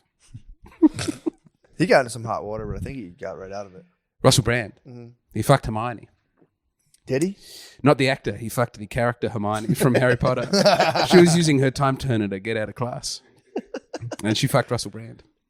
The British show it was all British knowledge though, which is very annoying. Yeah, It's all like, which monarch executed the Archduke of Kent and Canterbury? And yeah. Yeah, fucking- you don't. I didn't know you didn't know about. we don't know English history. anything about all your fucking. It's Oh, great. dude, English that- Civil I was- Wars is great. That's funny. I was reading about that recently. What's that? Some guy in Canterbury killed this religious guy. One of the kings or something killed this guy, and it was There a was big hubbub. murder in the cathedral. Was yes, T.S. Eliot wrote a poem about it. A Yeah. play. It's great. Canterbury's fucking. I thought it was such a sweet place. It's soaked in blood. I always thought Canterbury was just guys trotting around like. Yeah, it is. They But went then and murdered occasionally a they're guy. like, Well, that's "Oh." their pope is the Archbishop of Canterbury. Yeah. Yeah, although they don't call it that. Just went and fucking iced them in a cathedral. Then they like try to. They would like save people's bones. That was still a huge win. Like, yo, we got a piece of his bone. I'm like, yo, let's go. Little I relic. think they had to like grind his bones up and like turn them to dust. We still do that. What's that? Take saints' bones and grind them up and hand them Little out. relic. Yeah. Relics, Every yeah. Catholic church has a saint, something from a saint underneath the altar. Yeah. It's like a little bit of knuckle. Yeah, but no one That's one of cares my about the favorite relics. things No one about it. cares about the relics anymore. I care about the relics. Relics I go were a and see big the deal relics. back in the day. That was like you got a little piece of something. It was like, yo, let's go. We Yeah. learned about relics in school, and then Age of Empires came out. And one of the ways you can win in Age of Empires is to collect relics. I Really, was very excited about it. that is pretty tight. Yeah, I've been a big fan of relics ever since. Did you ever play Civilization? I have. Civ 5, I went back to over Christmas, and I spent Christmas Day silently in a room in my mother-in-law's Yeah, house, it's just nice. playing Civ 5 and helping the Jewish-Japanese empire take over the world. Ooh. We didn't make it. Japanese. We ran into I don't know, one of the big guys with a sword from the steppe just dominated us. But I like to be the Japanese. It's the most honorable of all the empires. Yeah, I like that. How did you link up with the? So did you link up with Israel or just like? Oh, You get to pick your can religion choose and your choose religion, worldwide. yes. Yeah. Oh, that's kind of cool. So you did the Jewish. You did like Shinto. Judaism? Christianity was taken, and I thought I didn't want to be Tengriism because I don't fuck with that. Yeah, I heard that. But What I is thought it? To get ten. It's got a T and a G Oh, right off the Tengriism. top. Tengriism. It's like Zoroastrianism or Okay. something. Tangential. Tengri. It's only in Civ 5. I don't know. I think they made it. Not a real religion. Sid Meier's just invented it. That's a great. I lost a lot of time. What do you say to all the Satanists out in the world? Come back to the church. We still love you. It's not too late. What's the number one religion in the world? Well, there's only one religion in the world, Let's which go. is Catholicism, and everything else is a perverse heresy or a pagan mistake. That's what I'm about. Nice. We're back. Hell yeah. Not to say there's not a lot of good people of other religions out there, but they are sure. all wrong. For sure. They just need to come to church and be fucking silent for Yeah. 45 minutes. Hold Dude, on, I went sorry. to a on I think the day before Christmas. I went to like Brittany's friend invited her to like or us to one of those kind of mega churchy kind of things. Yeah. It wasn't that big, but it was one I of don't those want like you in there. dude. It was. I don't Did want you do to this? Get, I Was don't, I there didn't do it, but that was I going don't on. want you in there. I had to Did you get have in a- there and was there a check it smoke out. You machine? get pumped on that shit. Did you No, get I lasers? I wasn't a fan. I was. Guitar? Yeah, it's literally Royal Gemstones level of like a Yeah. band. They're like, oh yeah. They're all, so I was just watching it, and it was funny though because I'm watching the dudes who grew up in that, and it is. It's like your hands are out, Yes. and my church training kicked in, and I'm just like a Roman soldier, dude. I just fucking you just stand there perfectly straight. And I'm Yeah. like totally devoid of emotion. Just Yeah, It's you pretty heard, tight. You heard some buzzwords, took a knee. because I was like, I'm just gonna go with the flow. I'm gonna chill. And then I just noticed I was completely rigid and just like so serious the whole time. Like, oh yeah, this is my church training. Well, it's also hard because it would be evil, but the skill set for a comedian to a mega church person would be Oh, one yeah. for one. You could have a private jet really fast. Yeah, And true. sometimes I watch call it Foxtel, your cable television, the evangelical channel, and you've got a man named Bishop T.D. Jakes, I think is his name. Do you know this man?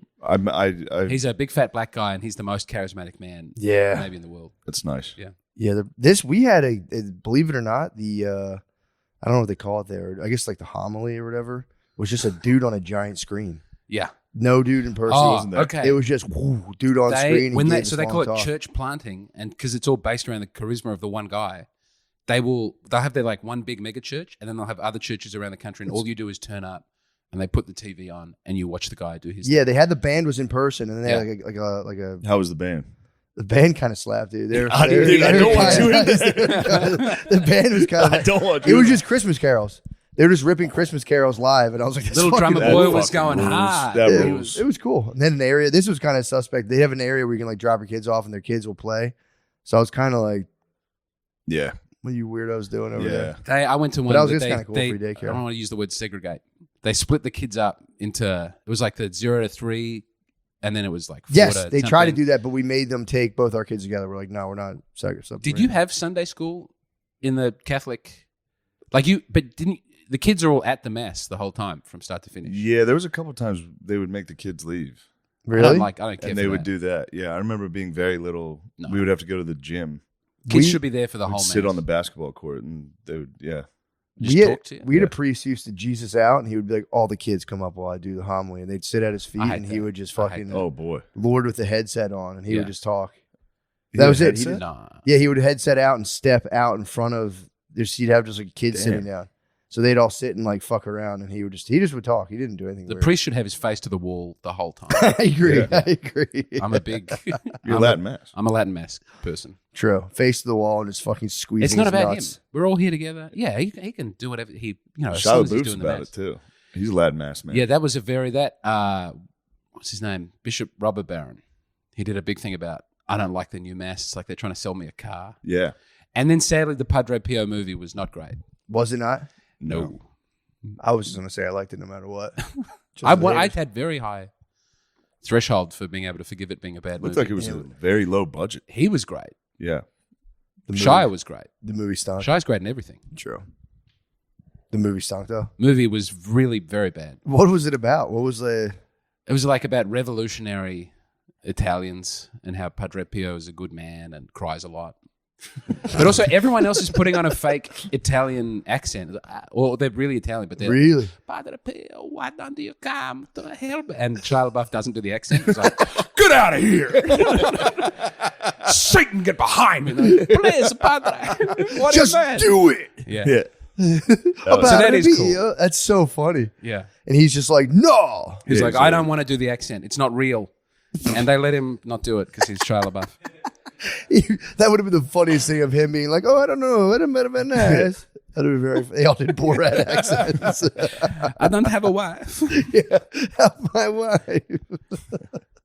Damn, that sucks. I was gonna watch that event. I figured I'd watch it on an airplane or something, but I mean, give it a go. Maybe you'll. nah, I believe you. It stinks. I'm waiting for the new. I'm waiting for the new whatchamacallit, Passion of the Christ Part 2. Oh, man. yeah. It's gonna be tight. Comeback City. That's my number one person I want to meet in America. Mel. Is Big Mel. Yeah. Yeah. I'm all about Mel Gibson. Have you seen Signs? Yeah. The bit where he loses it at the dinner table and eats everybody's food Yeah. is maybe my favorite ever seen in a. Although Swing Away is very good. Joaquin Swing Away Phoenix. is is- nice.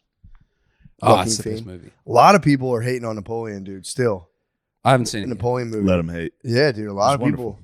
It's almost. I feel like it's almost like a reflexive social. Yeah, that movie sucks. Yeah. So I just watched it. It was cool. I liked They're it. like it wasn't even true. They I got heard stuff there was a wrong. bit where he Well- fired a cannonball into the pyramid. Yeah. People are very upset about that. It's funny to get upset about that as a historical inaccuracy, and then every single show is like, the Queen of England's black. You know? Yeah, what show's was the that? latest? Every single show. Really? Every single historical documentary. They say the Like, Queen of There's England's a black black? Isaac do all Newton types of now. The bullshit. black I've Isaac never- Newton was the latest big one. Yeah, they did Cleopatra where it's just 100% just a black lady. Yeah, Every single yeah. thing they do. True. Yeah, I see what you're saying. I didn't know the Queen was like, she was queen. They did. Didn't they do a Queen movie? I think it's good to make the Queen black. Me too. She's a beautiful woman, and a more soulful representation is. It's going to get monarchy out to more people in the community. You love the monarchy. I love the Did you know that about this? You man? love the monarchy? God loves save it. King. You're a monarchist? I am a monarchist. Yeah. You don't want Australian independence? We're never going to get Australian independence. Why? Because Not with that we attitude. tried in the 70s, and I think you removed our prime minister.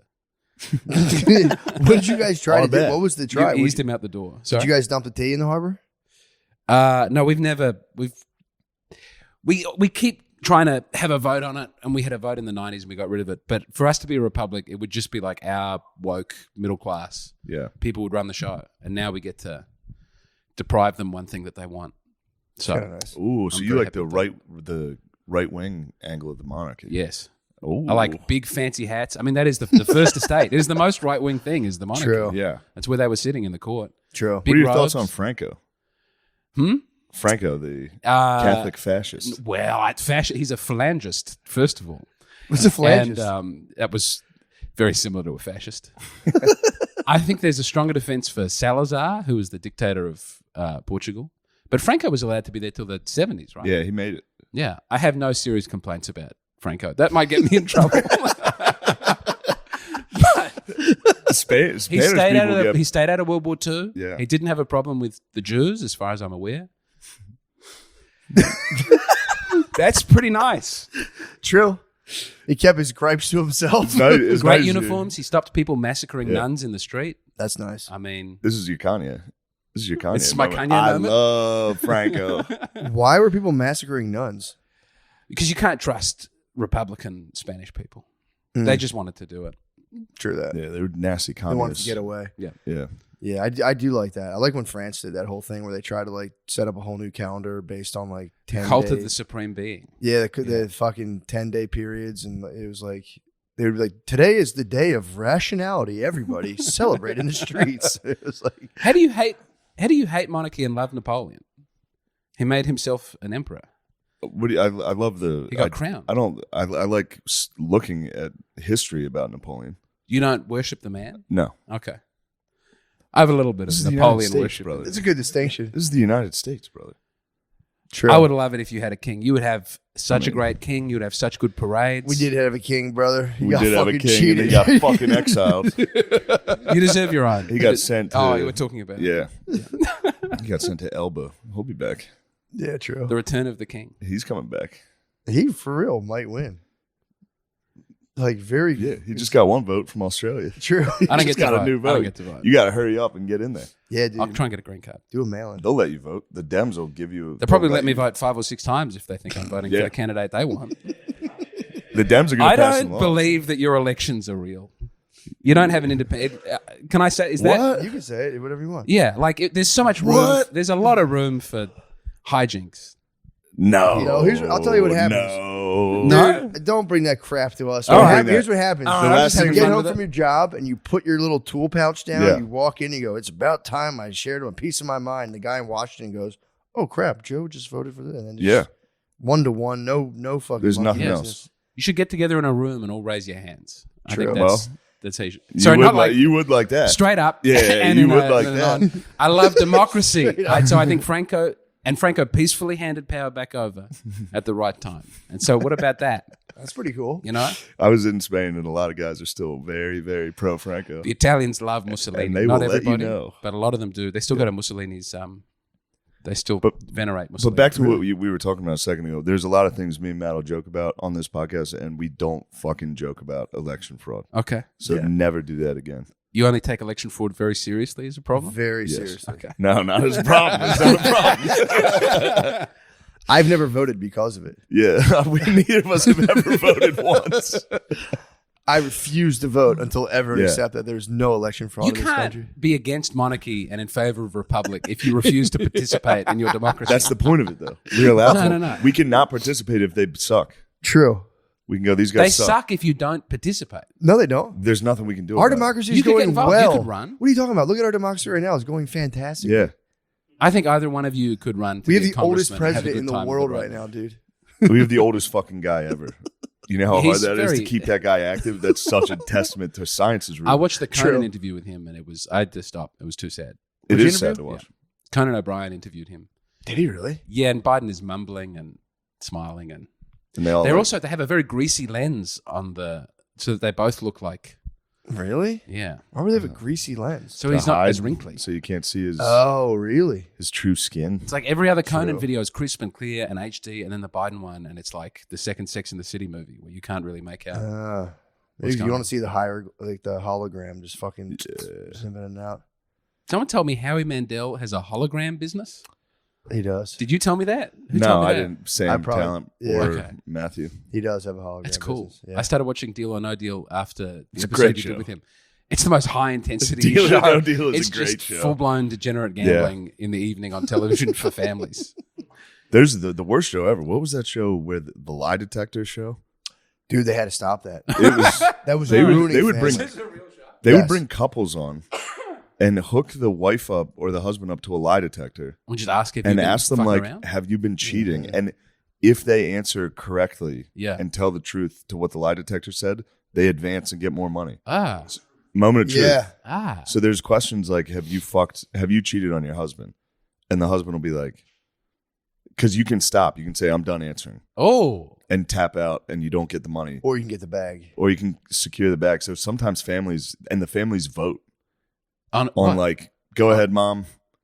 But the answer lie the detector question. machine doesn't work. It's not admissible. It's admissible enough. If you're Yeah. trained, you can kind of get around it. But if you're an average person, But what if they're like, have you cheated on your wife? And you say no, and it comes up with a yes, but you feel very bad about masturbating sometimes or something. true, it isn't perfect for There's- sure. But Then your life is over. And Yeah, but 20 you can million tell people when watched it happen. you can tell when the woman on stage goes, yes, I've cheated on my husband. She's yeah, not lying. yeah, because they're hooked up to it. So they're like, fuck, I can't lie. Yeah. So I need this money. I'm glad they canceled that shot. I don't know how real that show was. I hope it's not real. I hope it's it not wasn't. real. Yeah, Because that was some of those clips are it was devastating. heartbreaking. It was absolutely devastating. Deal or No Deal is as wacky as I'm happy to go. Yeah, that's fun. All the sexy ladies with there's definitely a pornographic element to Deal or No Deal. For sure. This is a big America thing of there's something sexual and you will not acknowledge as a society that something sexual is happening. You don't like that? We Well, love like that. cheerleaders showing their underpants while they do high kicks. That's sexual. At a high No school. one's saying that's not sexual. Every single person. You're at a high school. Oh, at a high school? And they're full faces Oh. of makeup and Yeah. 14-year-olds. Well, that's just the cult of the prima donna continuing. We do that. We've sexualized teenage girls for Yeah. years. But It's like a sacrifice. Britney Spears' mother, when she was on the cover of Rolling Stone, was like, no one could think that was sexual. She's in was- little silk pajamas with her tummy out. And Yeah, it was totally sexual. Well, I think we used to. Billie Eilish, sorry. I'm very angry Silk about the Billie pajamas. Eilish one. Billie Eilish was sexualized before she was 18. Billie Eilish looks like a little boy. No, they found ways of No, showing brother. that she had great big She's titties. grown up. Oh, really? I didn't know. I always And thought then she looked like a little boy. Every Maybe- video when she was Monster under melons, 18, she would have things being dripped onto her face from a Yeah. high-rise camera angle. That's just getting slimed, dude. That's Nickelodeon. That's Yes. kids doing stuff It's a for little kids. Yeah, that's kids for the kids. Yeah. Little kids swimming about on someone's face. You guys don't have Like- teenage pop stars in Australia? Not. We have the Kid Leroy, but he's I a like young Kid man. Leroy. He's great. He's a Yeah. beautiful But you don't vibrato. have like 16-year-old No, they girls jack half off to naked? K-pop. True. They jack off to like We're very big on K-pop is yeah, increasingly they jack off to famous. Korean boys and then they criticize us True. for fucking Britney Spears. Well, I'll never say sorry for Britney Spears. That was so long ago. That was awesome. God She is forbid, great. God forbid all of our Yeah. dads got a fucking break. Yeah. I just wish you acknowledged God that. damn, was that what must was have been happening. nice for those dads coming home being like, "What do you guys watch?" Jesus Christ, what are you We've guys talked. watching? We've actually talked about this a lot on here. That was just a weird surrogate of like child sacrifice, where we would Yeah. take teenagers and put them out, and their minds would be destroyed, and everyone would just look at their belly buttons and be like, "Fuck you." Yeah. We've discussed that actually. Yeah, the music used to be more suicidal and sad. I like the fact that Linkin Park was a big thing. They were about it though. No one's doing that now. Everything's Well, people are about just jumping not up and singing down. about it now. They're just doing it. Now they're just Yeah. fucking doing it. They're like, I don't need to write a song about this. I'm just going to kill myself. A lot of people icing themselves right now. Do you have a helpline number that could come up on Yeah, the we have a screen? suicide Yeah, hotline. great. Yeah. It's also illegal to prank call a federal hotline, by the Is way. it? Yes. Okay, I'll keep that in mind. How'd you find that? I called the 1-800-Gamblers and told them I had a rock, paper, scissors problem. That's good. That's good. They told me they were going to call the police on me. I always wanted to call the gambling helpline and be like, I'm on 16. What do I do? Do I hit? Oh, the gambling help. Yeah. Help my gambling. They'll threaten you, dude. They were actually, the gambling help. Yeah. Yeah. I need a tip. What do you think they'll cover this? You think the Broncos Cover will the cover the spread? That's actually really funny. If it's illegal, just call the Canadian one, and Canadian helpline, true. They couldn't that's probably not a extradite me. crime. If Canada wanted to extradite me for making fun of their gambling hotline. You guys were England and Australia. You guys were on the betting online way before us. I remember. Don't take this one away from me, but we're the number one gambling I per believe capita that in the world. I believe by that. a country mile. It's like double Singapore or whatever the number. Two. Really? Yeah, online Damn, gambling. you guys are beating Asians in gambling. Yeah, we love well, gambling. Asians come to Australia to gamble. We have special casinos built for them. Really? Yes. Like sleep in pods and stuff? I slept in a pod the night before I came to Did you really? America. I would never do it again. What'd you sleep in a pod for? Very poor. Where was the pod? In Christchurch, New Zealand. It was at something called it was at the Juicy Snooze, but they changed the name. But it was Dude, other countries fucking blow. on Google. It was Sleeping in the juicy snows in New Zealand. I've got a fine pod here. Is it like a nap motel where you just lay in the pod? It's like bunk beds with plastic that looks futuristic. Did on you? them, so Total feel- strangers. Did you And did you participate? did you in have coming? a juicy snooze? I managed to. A fap nap? I was happy that there were other people there because I find it easier not to masturbate if I'm with people all the time. True. You know, like right now, it would be difficult for me to start masturbating, and that's a real relief for me, just to have that taken out of my hands. How was your juicy snooze? It was really poor. It was not a good. It was not a good time. What's the betting situation? Yeah, explain Very this. thin. It's like 4 on one side of the room, 4 on the other. Very thin mattress. Oh, you're in the room with A other screen people? door. Yeah. Total strangers. Yes. Yep. Snoring. It's like a hostel, but they call it a pod room, and you get a little screen door. Well, not a screen door. You get a fly screen A that little comes down. divider. Oh my god. Dude. And then there's a fan to keep it cool, but the fan's very loud, and no one else had their fan on, so I felt bad about having it. Is there a fan. guy like shitting in the corner of this room? There's a group toilet down the way, and Okay. I did. You yes. obviously took a massive dump. I took several big poos, and it was nice for about 2 minutes because there was a big communal area with hammocks and played a little Civilization 5 there, and that was good. But that's Yeah. Man, that's a nightmare. it was very hard. That's tough, man. But also I texted you because I was a day later because I said I'd missed a flight, yeah, and I had. you slept in. You hit the juicy snooze on your alarm. I was in Greymouth, and it was a foggy day, and they cancelled the flight, and so my wife's mother's husband drove me across New Zealand to get to the airport, That's across nice. the Southern Alps. But then halfway, I realized that my ticket was for the 30th of January, not the 30th of December. So that's why I stayed at a Juicy Snooze and changed the flight. I felt very silly. Juicy snooze. I mean, that's where you got to kill yourself.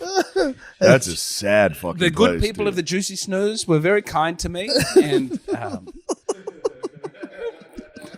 Can you stay there overnight or is it just for napping? it's no people live there longer term. It's now called they've tried to rebrand to, I think it's the Lilo, but on Google Maps it says Lilo, formerly known as Juicy Snooze. They're going to change it to Airbnb. You can just go in and take a piss. Oh, man. I Take a can't piss in recommend this pod. hole and then hang out with your fellow peers and make community. with other vagrants. The show is sponsored by BetterHelp. Around New Year's, we get obsessed with how to change ourselves instead of just expanding on what we're already doing right. Maybe you finally organized one part of your space and you want to tackle another. Or maybe you're taking supplements every morning and now you want to actually eat breakfast too. Therapy helps you find your strengths so you can ditch the extreme resolutions and make changes that really stick. If you're thinking of starting therapy, give BetterHelp a try. It's entirely online, designed to be convenient, flexible, and suited to your schedule. Just fill out a brief questionnaire to get matched with a licensed therapist and switch therapists anytime for no additional charge. Celebrate the progress you've already made. Visit betterhelp.com/MSSP today to get 10% off your first month. That's BetterHelp, HELP.com/MSSP to get better help. And I got to say, I've actually been a successful client of conversion therapy.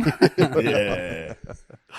It's worked very well for me. I my love journey, it. in my I've journey, never yeah. used BetterHelp, but I'm really thinking about it. I was a gay child, and I went to You went to. I had them convert me to being straight as hell. Dude. It worked. For What'd they therapy. do? Years of therapy. What'd they do?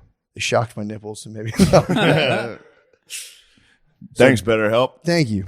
Yeah, this is crazy. What are Lucy breakers? If you know your pouches, you know that the nicotine doesn't hit immediately, and neither does the flavor. The geniuses at Lucy came up with a brilliant way to fix those problems. They put a mini liquid capsule inside each breaker's pouch. Here's what you do. You grab a breaker's pouch and break the capsule. Yes, with your teeth. It makes a really satisfying fucking pop in your fucking throat and mouth. Put it in your lip and enjoy the immediate nicotine and flavor release. Nobody is doing anything like this except for Lucy. It's a new kind of pouch technology, and it's only available from Lucy. James? You guys seem to be having less fun with this than normal. That's because they gave us weird fucking reads. It's a new format, yeah. Yeah, we don't know what's happening. We don't like change. Yeah. No more sandpaper pouches drying out your mouth. No more weak flavors that don't last. Breakers are different. You ever fucking think about that? You fucking know it all? Where's that on University Challenge? What type of nicotine pouch bursts in your fucking mouth? Go ahead. That's beneath us. No, answer it. What is the answer? You're wrong. What kind of nicotine pouch bursts in your is snus? No, it's Lucy. Is it Lucy? It's Lucy, Oh, dude. it breaks in your mouth. Yeah, it's going to pop right in your It mouth. doesn't like fall apart. Yeah, they reverse engineered a Gushers. Yeah. Is that where you crush the tip of the? Yeah. So What's wrong with a good old cigarette? Well, If you're on an airplane, you can't. You get fined $10,000. This is a good thing. This is a good alternative. Okay. Let's say you're somewhere you can't smoke. This is perfect. Just white knuckle it and get to the other side. Yeah. And have a little willpower. 4 or 8 milligrams of tobacco-free, 100% pure nicotine. 6 delicious flavors. Unique ones like apple ice or espresso. And they still got the classics like mint or mango. Conversation starters. What's your favorite Breakers flavor? Apple ice, obviously. Apple ice. Anything Tastes ice. just like my grandma's old apple ice pie. What the fuck? What differences have you noticed when using breakers versus regular nicotine pouches? One thing I've noticed is I like a little 8 milligram. I like a little stronger, a little dose. I go, holy shit, I'm high as fuck. I'm about to throw up. And then you fucking pop the ice apple into your mouth, and it does feel good. Call to action. Jesus Christ. Break up with your dusty gas station pouches and go to lucy.co/ms and use promo code MSSP to get 20% off your first day order. Lucy offers free shipping and has a 30-day refund policy if you change your mind. That's lucy.co and use promo code MSSP to get 20% off and always free shipping. And here comes the fine print. Lucy products are only for adults of legal age, and every order is age verified. Warning, this product does contain fucking nicotine. Nicotine is fucking addictive, you dumb bitch. Hell yeah. Oh, also, please come to San Diego, January 11th, 13th, mattmccusker.com/dates for tickets for all my other shows. Please come, please come, please come. Go to ShaneMGillis.com for tickets. The James Donald Forbes McCann Catamaran Plan. It's out now on all digital platforms. You're going to want to get a hold of that podcast. Thank you. Those workplaces are crazy. I've been into a WeWork before. Yeah. So I was always on the hunt for office space that I didn't want to spend a ton of money Yeah. on. Those places are bizarre, dude. Yeah. Yeah, I've worked in a couple. The WeWork? Yep. Yeah, they're weird, man. I can't Have they get into shut that. down now, though? A lot They of went them. bankrupt. I think so, yeah. But it's like you just be in a glass room. There'd be like 4 dudes next to you in like another glass And room. then somebody comes in and is like, I actually have this room for this time. And you're like, all right. I was trying to write a comedy sketch. And they have video game machines and little snacks. The So that you snacks can in the all hang coffee out with area, your that's friends at the nice. end. That's kind of cool. Yeah. And they always have kegs. What are you chuckling about? Little juicy snoozes. Yeah, I just thought you were joking. It does say the Lilo, Queenstown, formerly known as the Juicy. They're fact checking it. I'm going to This one you're start a right on. Juicy Snooze. That's every actually week. that Why would I juicy lie snooze. about it? That's the 5th most expensive building in the entire world. It was $17 trillion. I would love to start a Juicy Snooze in a WeWork. Just laid out on the table and just be like, yo, you can sleep here for 50 cents. That's the future liberals want. All rental. You don't own anything. You The live in liberal community. dream is exploding, dude. Yeah, you eat insects. All exploding right now. There's a Harvard president, the first black Harvard She's president. gone, right? She's fired. She got caught plagiarizing, by the way. And Naughty. she's getting fired over the Israel-Palestine thing. No, it's all complete. It's Was she all pro imploding. Israel? No. She She was in charge of Harvard, and she tried to come out anti-Israel. She just said what she was saying. I think. Well, it's kind of sucked because I think they brought it before Congress and they were like, "Is it illegal on campus to say call for the genocide of the Jewish people?" And I think she tried to do like a nuanced answer, and they were just Yeah. like, Ooh. "Dude, It's like, just say it. Yeah. She's like, if it results in actual violence, yes. What, as opposed to like one of those nice, friendly genocides where people Yeah. are just Post to a group chat. politely Your boys. relocated to a new. Yeah. Group chat with your boys, you're allowed to call for genocide nonstop. That is the entire group chat every day. No, I didn't follow it that closely, but apparently they claim that the discontent with this lady started in 4chan of them, people being like, fuck this black lady, blah, blah, blah. But then apparently they unearthed the fact No, that they she blamed had white plagiarized. supremacists. They were saying like there was that element. She but- went in front of Congress and wouldn't say calling for genocide is hate exactly. speech. Yeah, exactly. But This they one were was saying on her. these dudes, I think they just went into 4chan and saw dudes like fucking black lady, Yeah, and they're yeah. like these vile white supremacists. Like, dude, they're 13-year-olds. Yeah. But I think these dudes did have a hand in uncovering the fact that she plagiarized, maybe. But people got saw into the it. thing Dude, she she had a lot. plagiarized. Yeah, she had and it was like stupid shit. It's like It wasn't footnotes. really, yeah. We've all done it. Yeah. You copy and paste from a thing, and then you change Yeah. a couple of the words, obviously. But they were like, she's the fucking president, and like we as students, we would get kicked out. So how come she can get away with it? And it's like, fair enough. Nobody's above the law. Nobody's above the law. Not even Dr. Claudia Gay. Not even Dr. Claudia Gay. Isn't that funny? Her name is Claudia Gay. Yeah. Dr. Gay. That's Dr. Gay to you. I apologize. Oh, what? Yeah, man, she got busted. Yeah. I hope she gets. I the don't help she understand. needs. I don't know, man. I guess it's kind of a pressure cooker though. If you're like fully plugged into that environment, where like, dude, you really like when you're in that shit, you have to like every word you can be just take off your head. Yeah. So you get into that game of like, I'm actually the most blah blah blah blah blah blah. Yeah, you lived it. I was in it. Yeah, That's crazy. obviously I was a fucking alpha beast. I was a white alpha You beast. did so alpha I didn't beast play by out. the rules. But Wait, like, were you in academia? I was no. I'd love to say I was, but I did get my master's. you were? Well, technically, I got my master's? master's Yeah, in you social could do it. work. Yeah, Okay. technically, I have an advanced No, that degree. sounds like I a do have real an thing. advanced degree. Yeah. But dude, I like got into it because I like was curious if I wanted to do like therapy for a living, Yeah. and then I was also really was curious because I kept hearing Jordan Peterson being like the colleges are out of control. Blah, blah, blah. So I was like, I have nothing to do. So I was like, I'd love to go see if that's true while I'm doing both of these. And dude, it was as bad, if not worse, as he said. But This dude, is recent. Oh, I'm sorry. yeah, this was like 2020, 2019, 2020. But if you're like running Harvard and you're fully steeped in all that bullshit, I could see why she was like, because like liberal edgelords now are like totally into Hamas. If you want to be a liberal Kanye once edgelord, you again can just was be the head like, of the well, zeitgeist. If Kanye came out now with the "I love Hitler" stuff, I think. Yeah. I mean, you'd phrase it a little differently, but every genius is Anti-Semitism ahead of is their here. time, dude. Including yeah. True. wait, I don't get it. I don't understand. Hitler. Oh yeah, Yeah. I'm anti-fascist. I want that. Are to you be, sure? Yeah, I mean, You're Frank, Antifa? No, I'm anti-Antifa, and I'm also the anti the far. I don't want people to cut this up and say James McCann is a Franco Well, committed you great shouldn't have- atrocities. You shouldn't I have bet he just did. What was said his what you don't atrocities? want. I don't even know what his atrocities are. I don't know enough about Franco? it. But he put an end to some He was- atrocities, What did he and do? you know that's it got was to the count for Spanish it. Civil War. It was almost nothing but He atrocities. was fucking dudes up. He got funded by Hitler.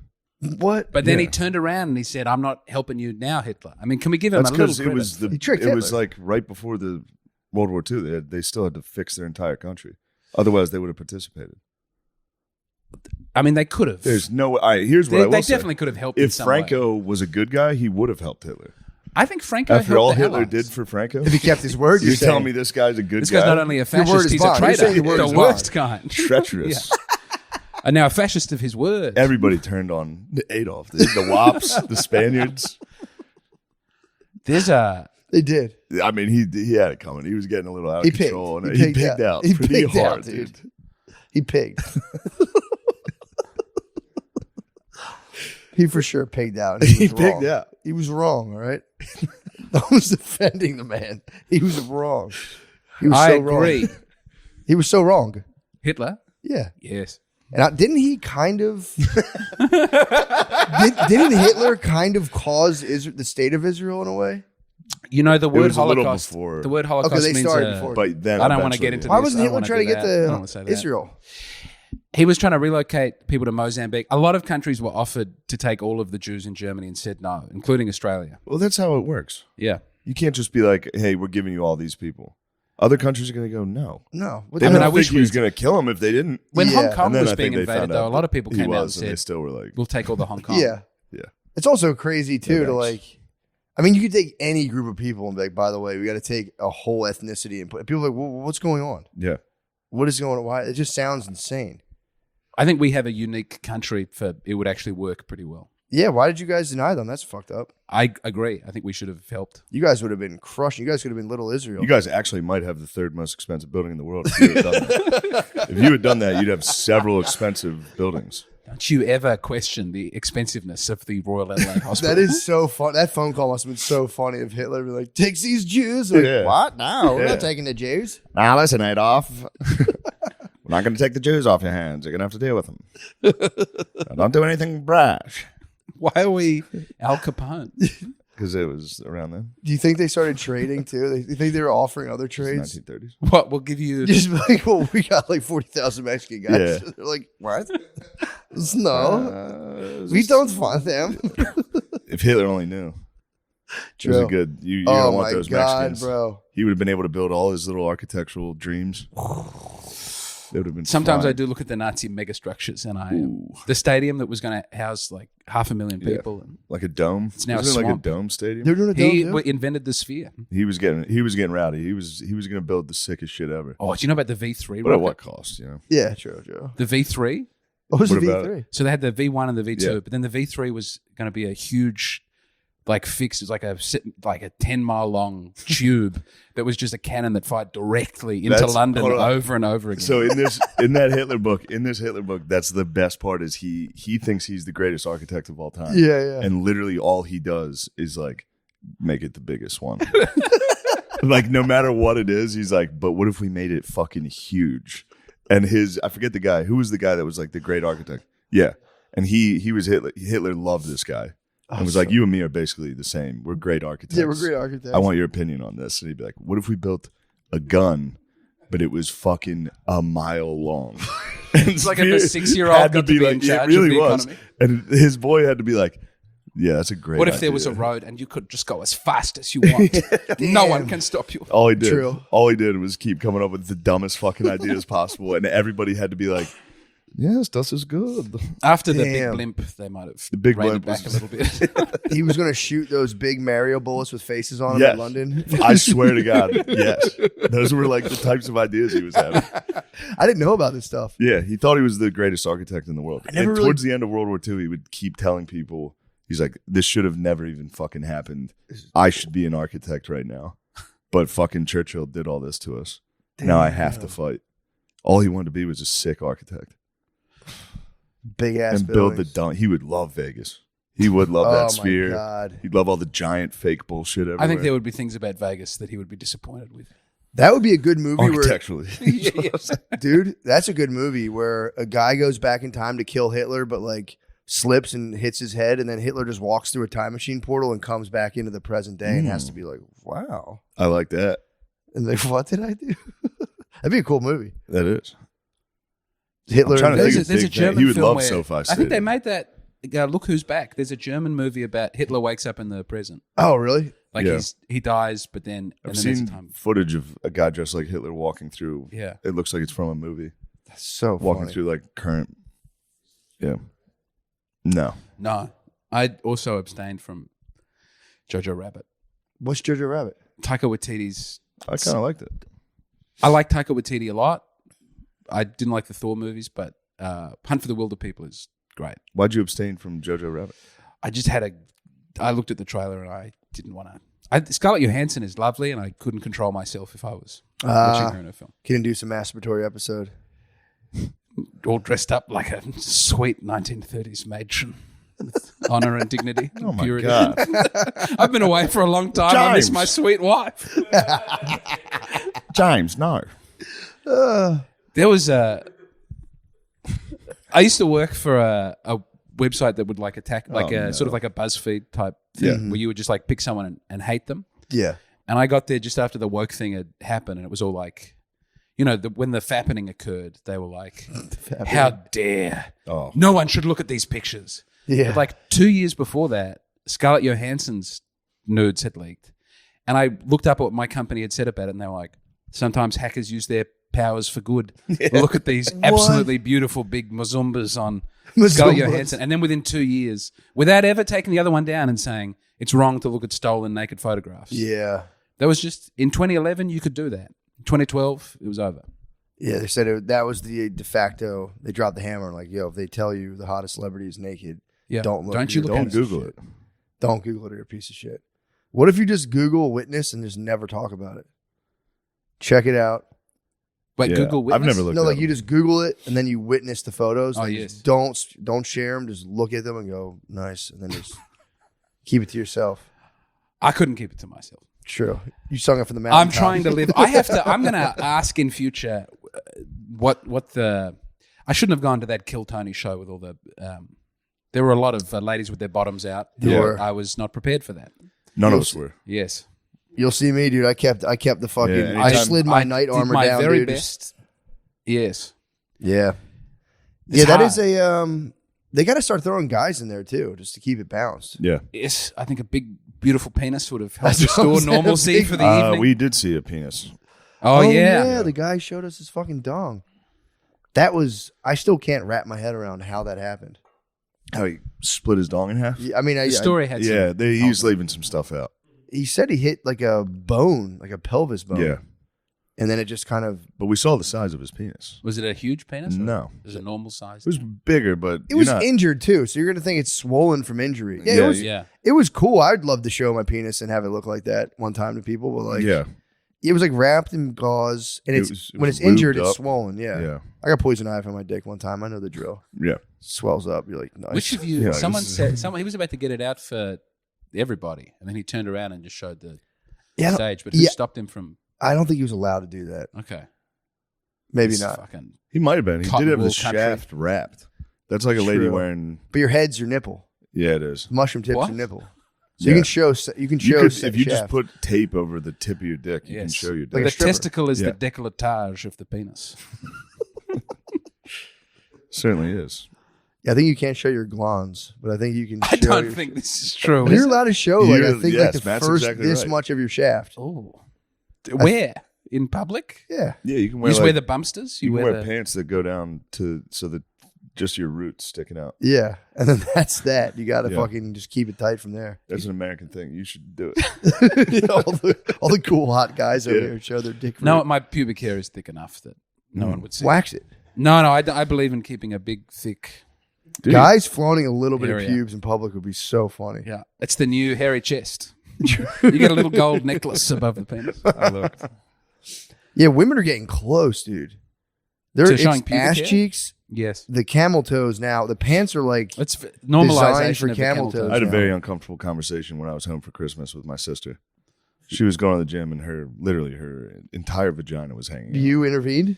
And she came in to the room where me and Phil were watching football. And she was like, "Is this fine to wear to the gym?" And we were both like, No, "No, you should go with something else." And she's like, "Why?" Oh, I was like, "Sarah, we're not going to say why." oh fuck. And she said, "I don't have my fucking camel toe right now." It's like, Oh Yeah. man. But she did, and it was it sucked. It really put a damper on me and Phil's day. We were just trying to watch football. My sister came in and showed us her pussy. We were just trying to watch some Christmas Day football. Oh fuck, man. Oh my god. Yeah, that was a bad one. Oh, so what was the resolution? I think she did change after we yelled at her Tossed on the Umbros. because she denied it intensely. We had to be like, "Your pussy is out." We didn't want to say it. Oh god. Yeah. She came in and was like, "Is this fine?" We were both like, "God damn it, dude." Well, now they have the spandex that cup the butt cheeks. It's crazy. She with was the rocking with the those- line going Yeah. with the piece of fabric that's been tied Yes. across Yeah. the taint. It's great. Yeah, it's just a Bangladesh. It's great when it's not your fucking sister. I wish no one would wear them. Yeah. Is there a all male gym that's not homosexual?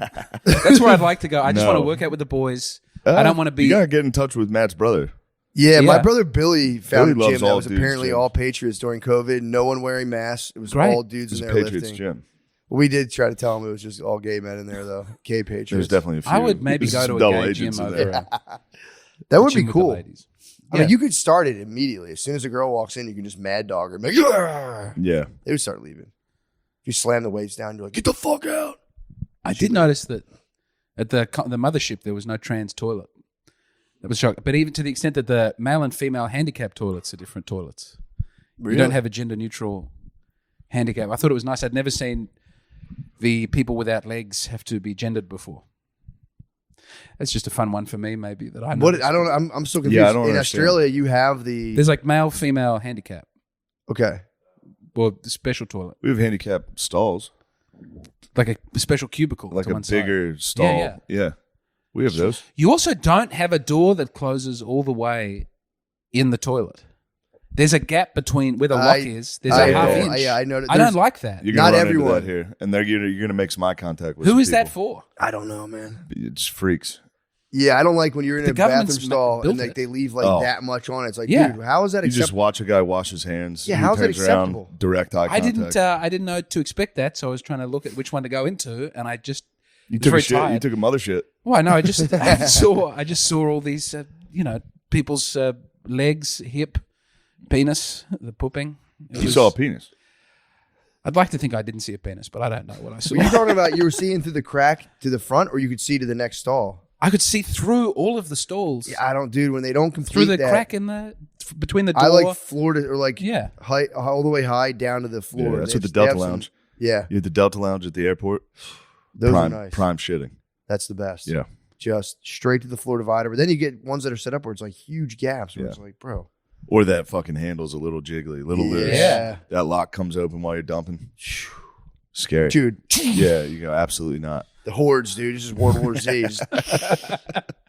Yeah, it's tough, man. I would take, if I could take a psych med that relieved like public shitting anxiety of like people knocking on the door, I would take like 10 of those a day. Whenever I'm shitting and someone starts knocking on those, I hit that Oh, yeah. bathroom at the mothership hard. And I mean, they're I dumping. support you every time, though. Yeah, I'm on a bidet. You're like, I got shit. I'm like, dude, go. Oh, yeah, I do it. You I have gotta to. go. I have no choice. But it's like people knock on the door while I'm shitting and I'm instantly filled with the deepest shame. I'm just like, Hello. Yeah. because I'm like, no, I'm going to take my time. And it's Yeah. like a second knock and I'm like, dude, I should kill I myself. love knowing when someone's shitting. it is very fun. Just go knock 7 times. Don't I answer. know. Can you go in a stranger's home? Have you ever? Oh, yeah. That's to me the most anxious. That is Yeah. tough. I once was going to shit. I went on a big walk up Mount Lofty. I got through. So there's this big row of houses on the way there. There's no public toilets, and I really had to go. And I knocked on a stranger's house and Good asked to take Samaritan. a shit in their toilet. They did let me, but it was the most embarrassing thing I've done. They had a lot of go-kart trophies and dust. You knocked on a stranger's door and asked for a shit. I didn't know what else to do. Yeah. Yeah. Yeah, you got to go pretty bad.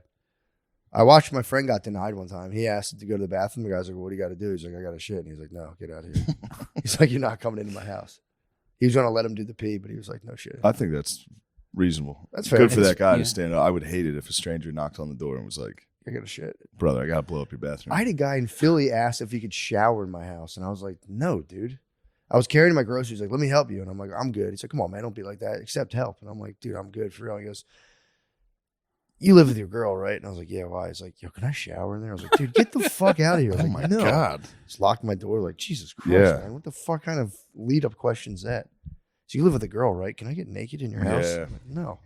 Absolutely fucking Maybe he not. wanted to know if you had nice shampoos and True. fragrant soaps. It sounded like he wanted to jack off. In the Yes, he shower. probably did want to jack off. Yeah. It was very weird. Yeah. Because he was like, his whole thing was like, don't, dude. He's like, you got to accept help from people sometimes. I was like, man, maybe you're right. But I was like, I'm pretty good. I got these groceries. He's like, yeah, let me get naked and shower in your house. No. Yeah. I don't miss that at all. Philly? It's weird interactions, constantly weird interactions with people.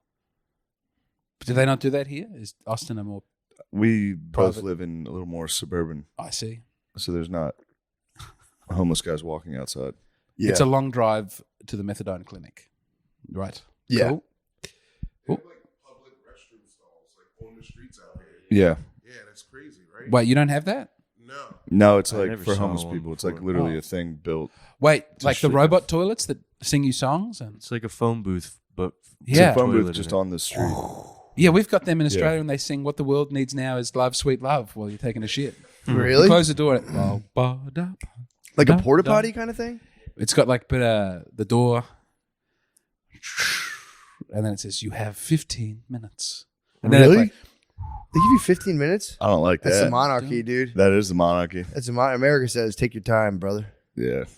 I've never had the door spontaneously open, but I think it's so homeless people can't sleep in there. That makes sense. Like in The Pursuit of Happiness. True. Then the other guys will like siege warfare the porta potty and get up in there, like cut their head off. Yeah, that's. I mean, dude, we'll figure out what to do with homeless people. There's gonna be something. We're gonna do something. I think really fentanyl was your first attempt to. That was the Chinese government, dude. Was it? That was the Chinese. Why would the That was your Chinese brothers send you to a the drug east. that was mainly intended to get rid of welfare recipients? Because we hit them with the opium back in the day, so this is their opium wars rebuttal. They're hitting us with the fucking. Have you ever fentanyl. smoked opium? Yeah, I have actually. I think that would be my drug. It's pretty chill, yeah. It's pretty chill. It was big in the weed smoking community. Your friend would get some opium, but you put little opium balls on there. Wow. But Did you have a little hammock and all relaxed together? no, I just had a bowl. I never really smoked a lot of it. I remember like hitting an opium bowl and was just like, whatever. I'm pretty impervious to opioids, honestly. I've taken them, or I guess that's an opiate, but I've taken opiates and opioids, and I was always kind of like, meh, not a huge fan. That was Drank my favorite lean, ever. drank promethazine, take Percocets. Promethazine is sick. I don't know. What is promethazine? It's a codeine cough syrup. Oh, yes, the codeine is excellent. Yeah, I had to come off that. Scissor. I don't. Yeah. And with it, you have the alcohol and the codeine, and you have a bath, and it's very nice. So I don't do that anymore. that was my. I dipped my toe, and I was better on stage on codeine, and that's Really? Yeah, I was very loose, and I thought I Damn. need this for the future. Yeah, that would have been terrible. But I read about Pimp C after I'd managed to quit. He was the. Do you know Pimp C? Yeah. Yeah. Well, he died from it, Yep. and Isn't it it's Mac Miller? unforgivable. I think Mac Miller He was. might have too from that Yeah. as well. Unless he might have hit the fent. He might have got like a fentanyl. He got though. fent. He hit the fent. Or yeah, whatever. But yeah, Pimp C. I think if the codeine, the problem is it's pretty enjoyable. When you start to pig out on it, you just stop breathing. Yes. And then you just go Waukesha. Waukesha. The Waukesha. That's it. Waukesha. True. Yeah, The true. scissor. Little Wayne what's in was. Lil Wayne was getting fucking seizures and shit. Yeah. Did he stop? I don't know. I The believe he music did. was very strong when he was taking a lot of it. yeah. Yeah, his voice was always all fucked up. Though. He'd be like, yeah, but it's no business. It's not none of our business what's in that man's cup, though. Yeah. Whatever he's drinking. Yeah, I it's love working. Little Wayne. Yeah, true. You know. That's Although why- he made a public statement saying that it messed up his ability to get his dick hard. So He made a public statement. He Hmm? just thought the world had to know. he was just saying like I can't keep it's fucking up my dick game. So he was like I can't keep Little doing it. Wayne. That must have been crazy, dude. And he was like the last Trump endorsement before the last election. It was a big one. yeah. And Little Pump. He got Wayne, Kanye, and 50. Kanye was after though. Kanye 50. He got declared. 50. I didn't know Fifth, that. yeah, he was talking about taxes and stuff. Yeah. And he's now got a Sexy Red. Is that her name? She's come out for Trump. She's a Trump. She's Trump. Yeah, if he runs again, yeah. I mean, dude, they are right. Like he's definitely he's the most G'd up president. So You're gonna have fun. You get to see real American politics. you're I'm gonna looking be forward here to for an it. election Yeah. year. That'll be It's cool. gonna be great. I didn't realize that you have Halloween like the week before the election. Mhm. Do you think it's a problem that you're suffering, like you're bringing Satan into your politics through the? It's all like everyone's dressed up like ghosts, and then you try and have the electoral process. I thought that was fun. No, I'm looking forward to it. I want to see a riot. I want to. you will see some. I want to go to riots. some rallies. I want to Either go to way. a Biden rally. And Either way, Biden or Trump, there's gonna be. Yeah, people will spaz. the lady against is Baz. doing increasingly well though. So when they remove Trump, Haley. yeah, Maybe he'll just bring her on. I like Vivek Ramaswamy. Yeah. Ramaswamy. Ramaswamy. Yeah, but could Americans ever trust a Hindu? That's the question. Yeah, his answer on that was weak. He was like, we all have a shared background and values. It's like Hindu values are not Judeo-Christian Muslim values. They're pretty conservative, though. They are. Look, that's nice. They're very conservative. Hindus are very conservative, and the Hindus they have beef with Democrats because Why? Democrats attack them for using swastikas. Yeah. There's They a keep telling billboard. them to knock it There's off. a billboard Yes. on 95. There's like end Hindu hate, and I like went to the website, and they're all about being like Democrats have been fucking with us. We love our traditional values. They're very, very, very conservative. And then they were like, and then they like give a shit for the fucking swastika that was our symbol. Yeah. Like if we want to use it, we can. They got to get the fuck out of here with that. Pacific Islanders in New Zealand have swastikas. Not all of them, but in gang members, the Maori and the Pacifica people, you'll just see Swastikas. because they went. We want the scariest tattoo. So even though they know that Hitler wouldn't have been 100% cool with They them, just they're like it's Yeah. street cred for sure. I'd never seen as many swastikas on flesh as He was kind of cool with whoever would help. rolled with him. Yeah, He made a Japan- big pivot on the Japanese halfway Japan. through that. Yeah. the Muslim world. But even then, he had to go. He called them honorary Aryans. Honorary Aryan. That would go. That's a bar. They were invited to the picnic, bro. Yeah, they got invited to the fucking cookout, the motherfucking cookout. They're invited to the picnic. Was Hitler pro-Muslim? I don't know Yeah, about when that. He fucks with them, yeah. I didn't know that. Although wasn't he pro-Muslim, he was just working with. He didn't let Muslim them fully into the countries. fold, though. Ah. He never fully trusted them. Well, I would have hoped for better from Adolf Hitler, that he was more inclusionary in his Yeah, man. policies. Fucking guy. He was a jerk. I don't like Hitler. I don't like any fascists. Francophile. Franco, Salazarism does seem like a good system. The Portuguese, I do get behind that. What did the Portuguese do? He was just their prime minister. This is what I understand. I'm not a Sure. historian, but he was their prime minister and he was really good and they just kept him on for a long, long, long time. Yeah. Yeah, when you have a good tyrant, it is Yeah. good. It's the best. But then you get a bad one, The righteous king. and then it's over. No, you should be able to weather a bad king. There's something in the soul that cries out for royalty. And if you don't have it institutionalized, then then people worship Kim Kardashian and the Queen of the Rose Bowl and The Queen of the Rose Bowl. No one knows what that is. I watched You the just Rose saw Bowl. it. You just was saw the it during Queen the of Rose Bowl. Rose Bowl. Yeah, but you have American royalty. You have you've venerated celebrities For to the sure, point where for they sure. replace an actual king and queen. For sure. It's just we get beautiful Kate and Yeah. William and Yeah. to a lesser extent the actual king. I don't actually like the king. Yeah, the king's very private. I don't hear about the king at all. I always hear about the queens. The queen this, queen that. I never hear about the king. The king was, Prince Charles, Mhm. King Charles. No, he was very public. He had his wife died in the car crash. Yeah, Princess Di. That was his. Prince Charles' wife was Yeah. Princess Di. He was King Charles. He's King Charles now. He's King Charles III. Now he's the king. What the fuck's he doing? Do they have a cause? Oh, like the that's first you lady? thought it was Queen this, Queen that, because it was always the Queen. Yeah, it was always the queen. They didn't have a king for a very long time like that. Why not? Because the Queen was She in charge. refused to let her husband be the king. It was a bone of contention, I believe. What? Prince How'd you Philip- feel about that in Australia without the king? You guys are lost. Yes, We need a king. I think it's better to have a male ruler. Oh. We don't see. This is stuff we don't do. We don't joke about You that. exclusively have men in charge of your country. We let No, we tried. women run. We tried to have Hillary. We tried to have Hillary, but the fucking She could Nazis. run again. Could No, be time. she blew it so hard.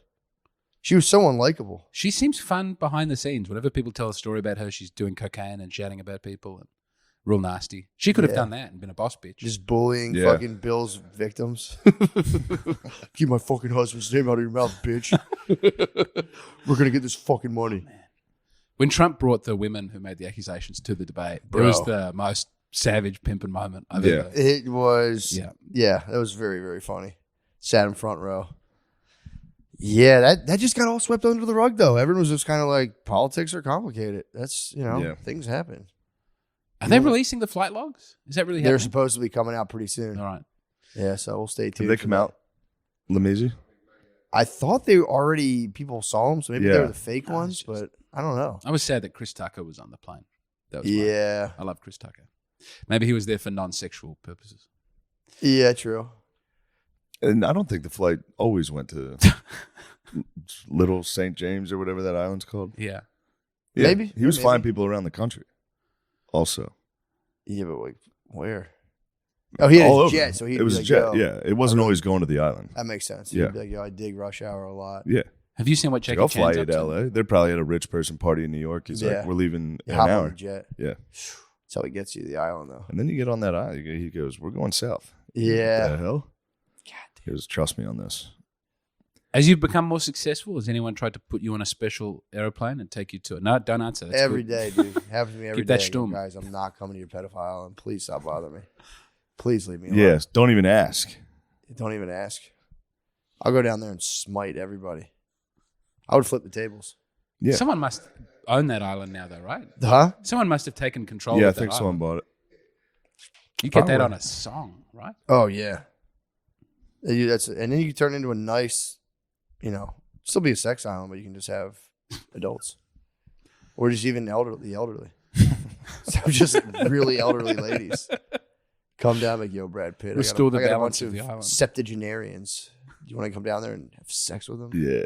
I traffic them. We're going to kill them. We're going to fuck them so hard we kill them. That'd be tight. Yeah. All right. Let's go to Patreon here. Yes.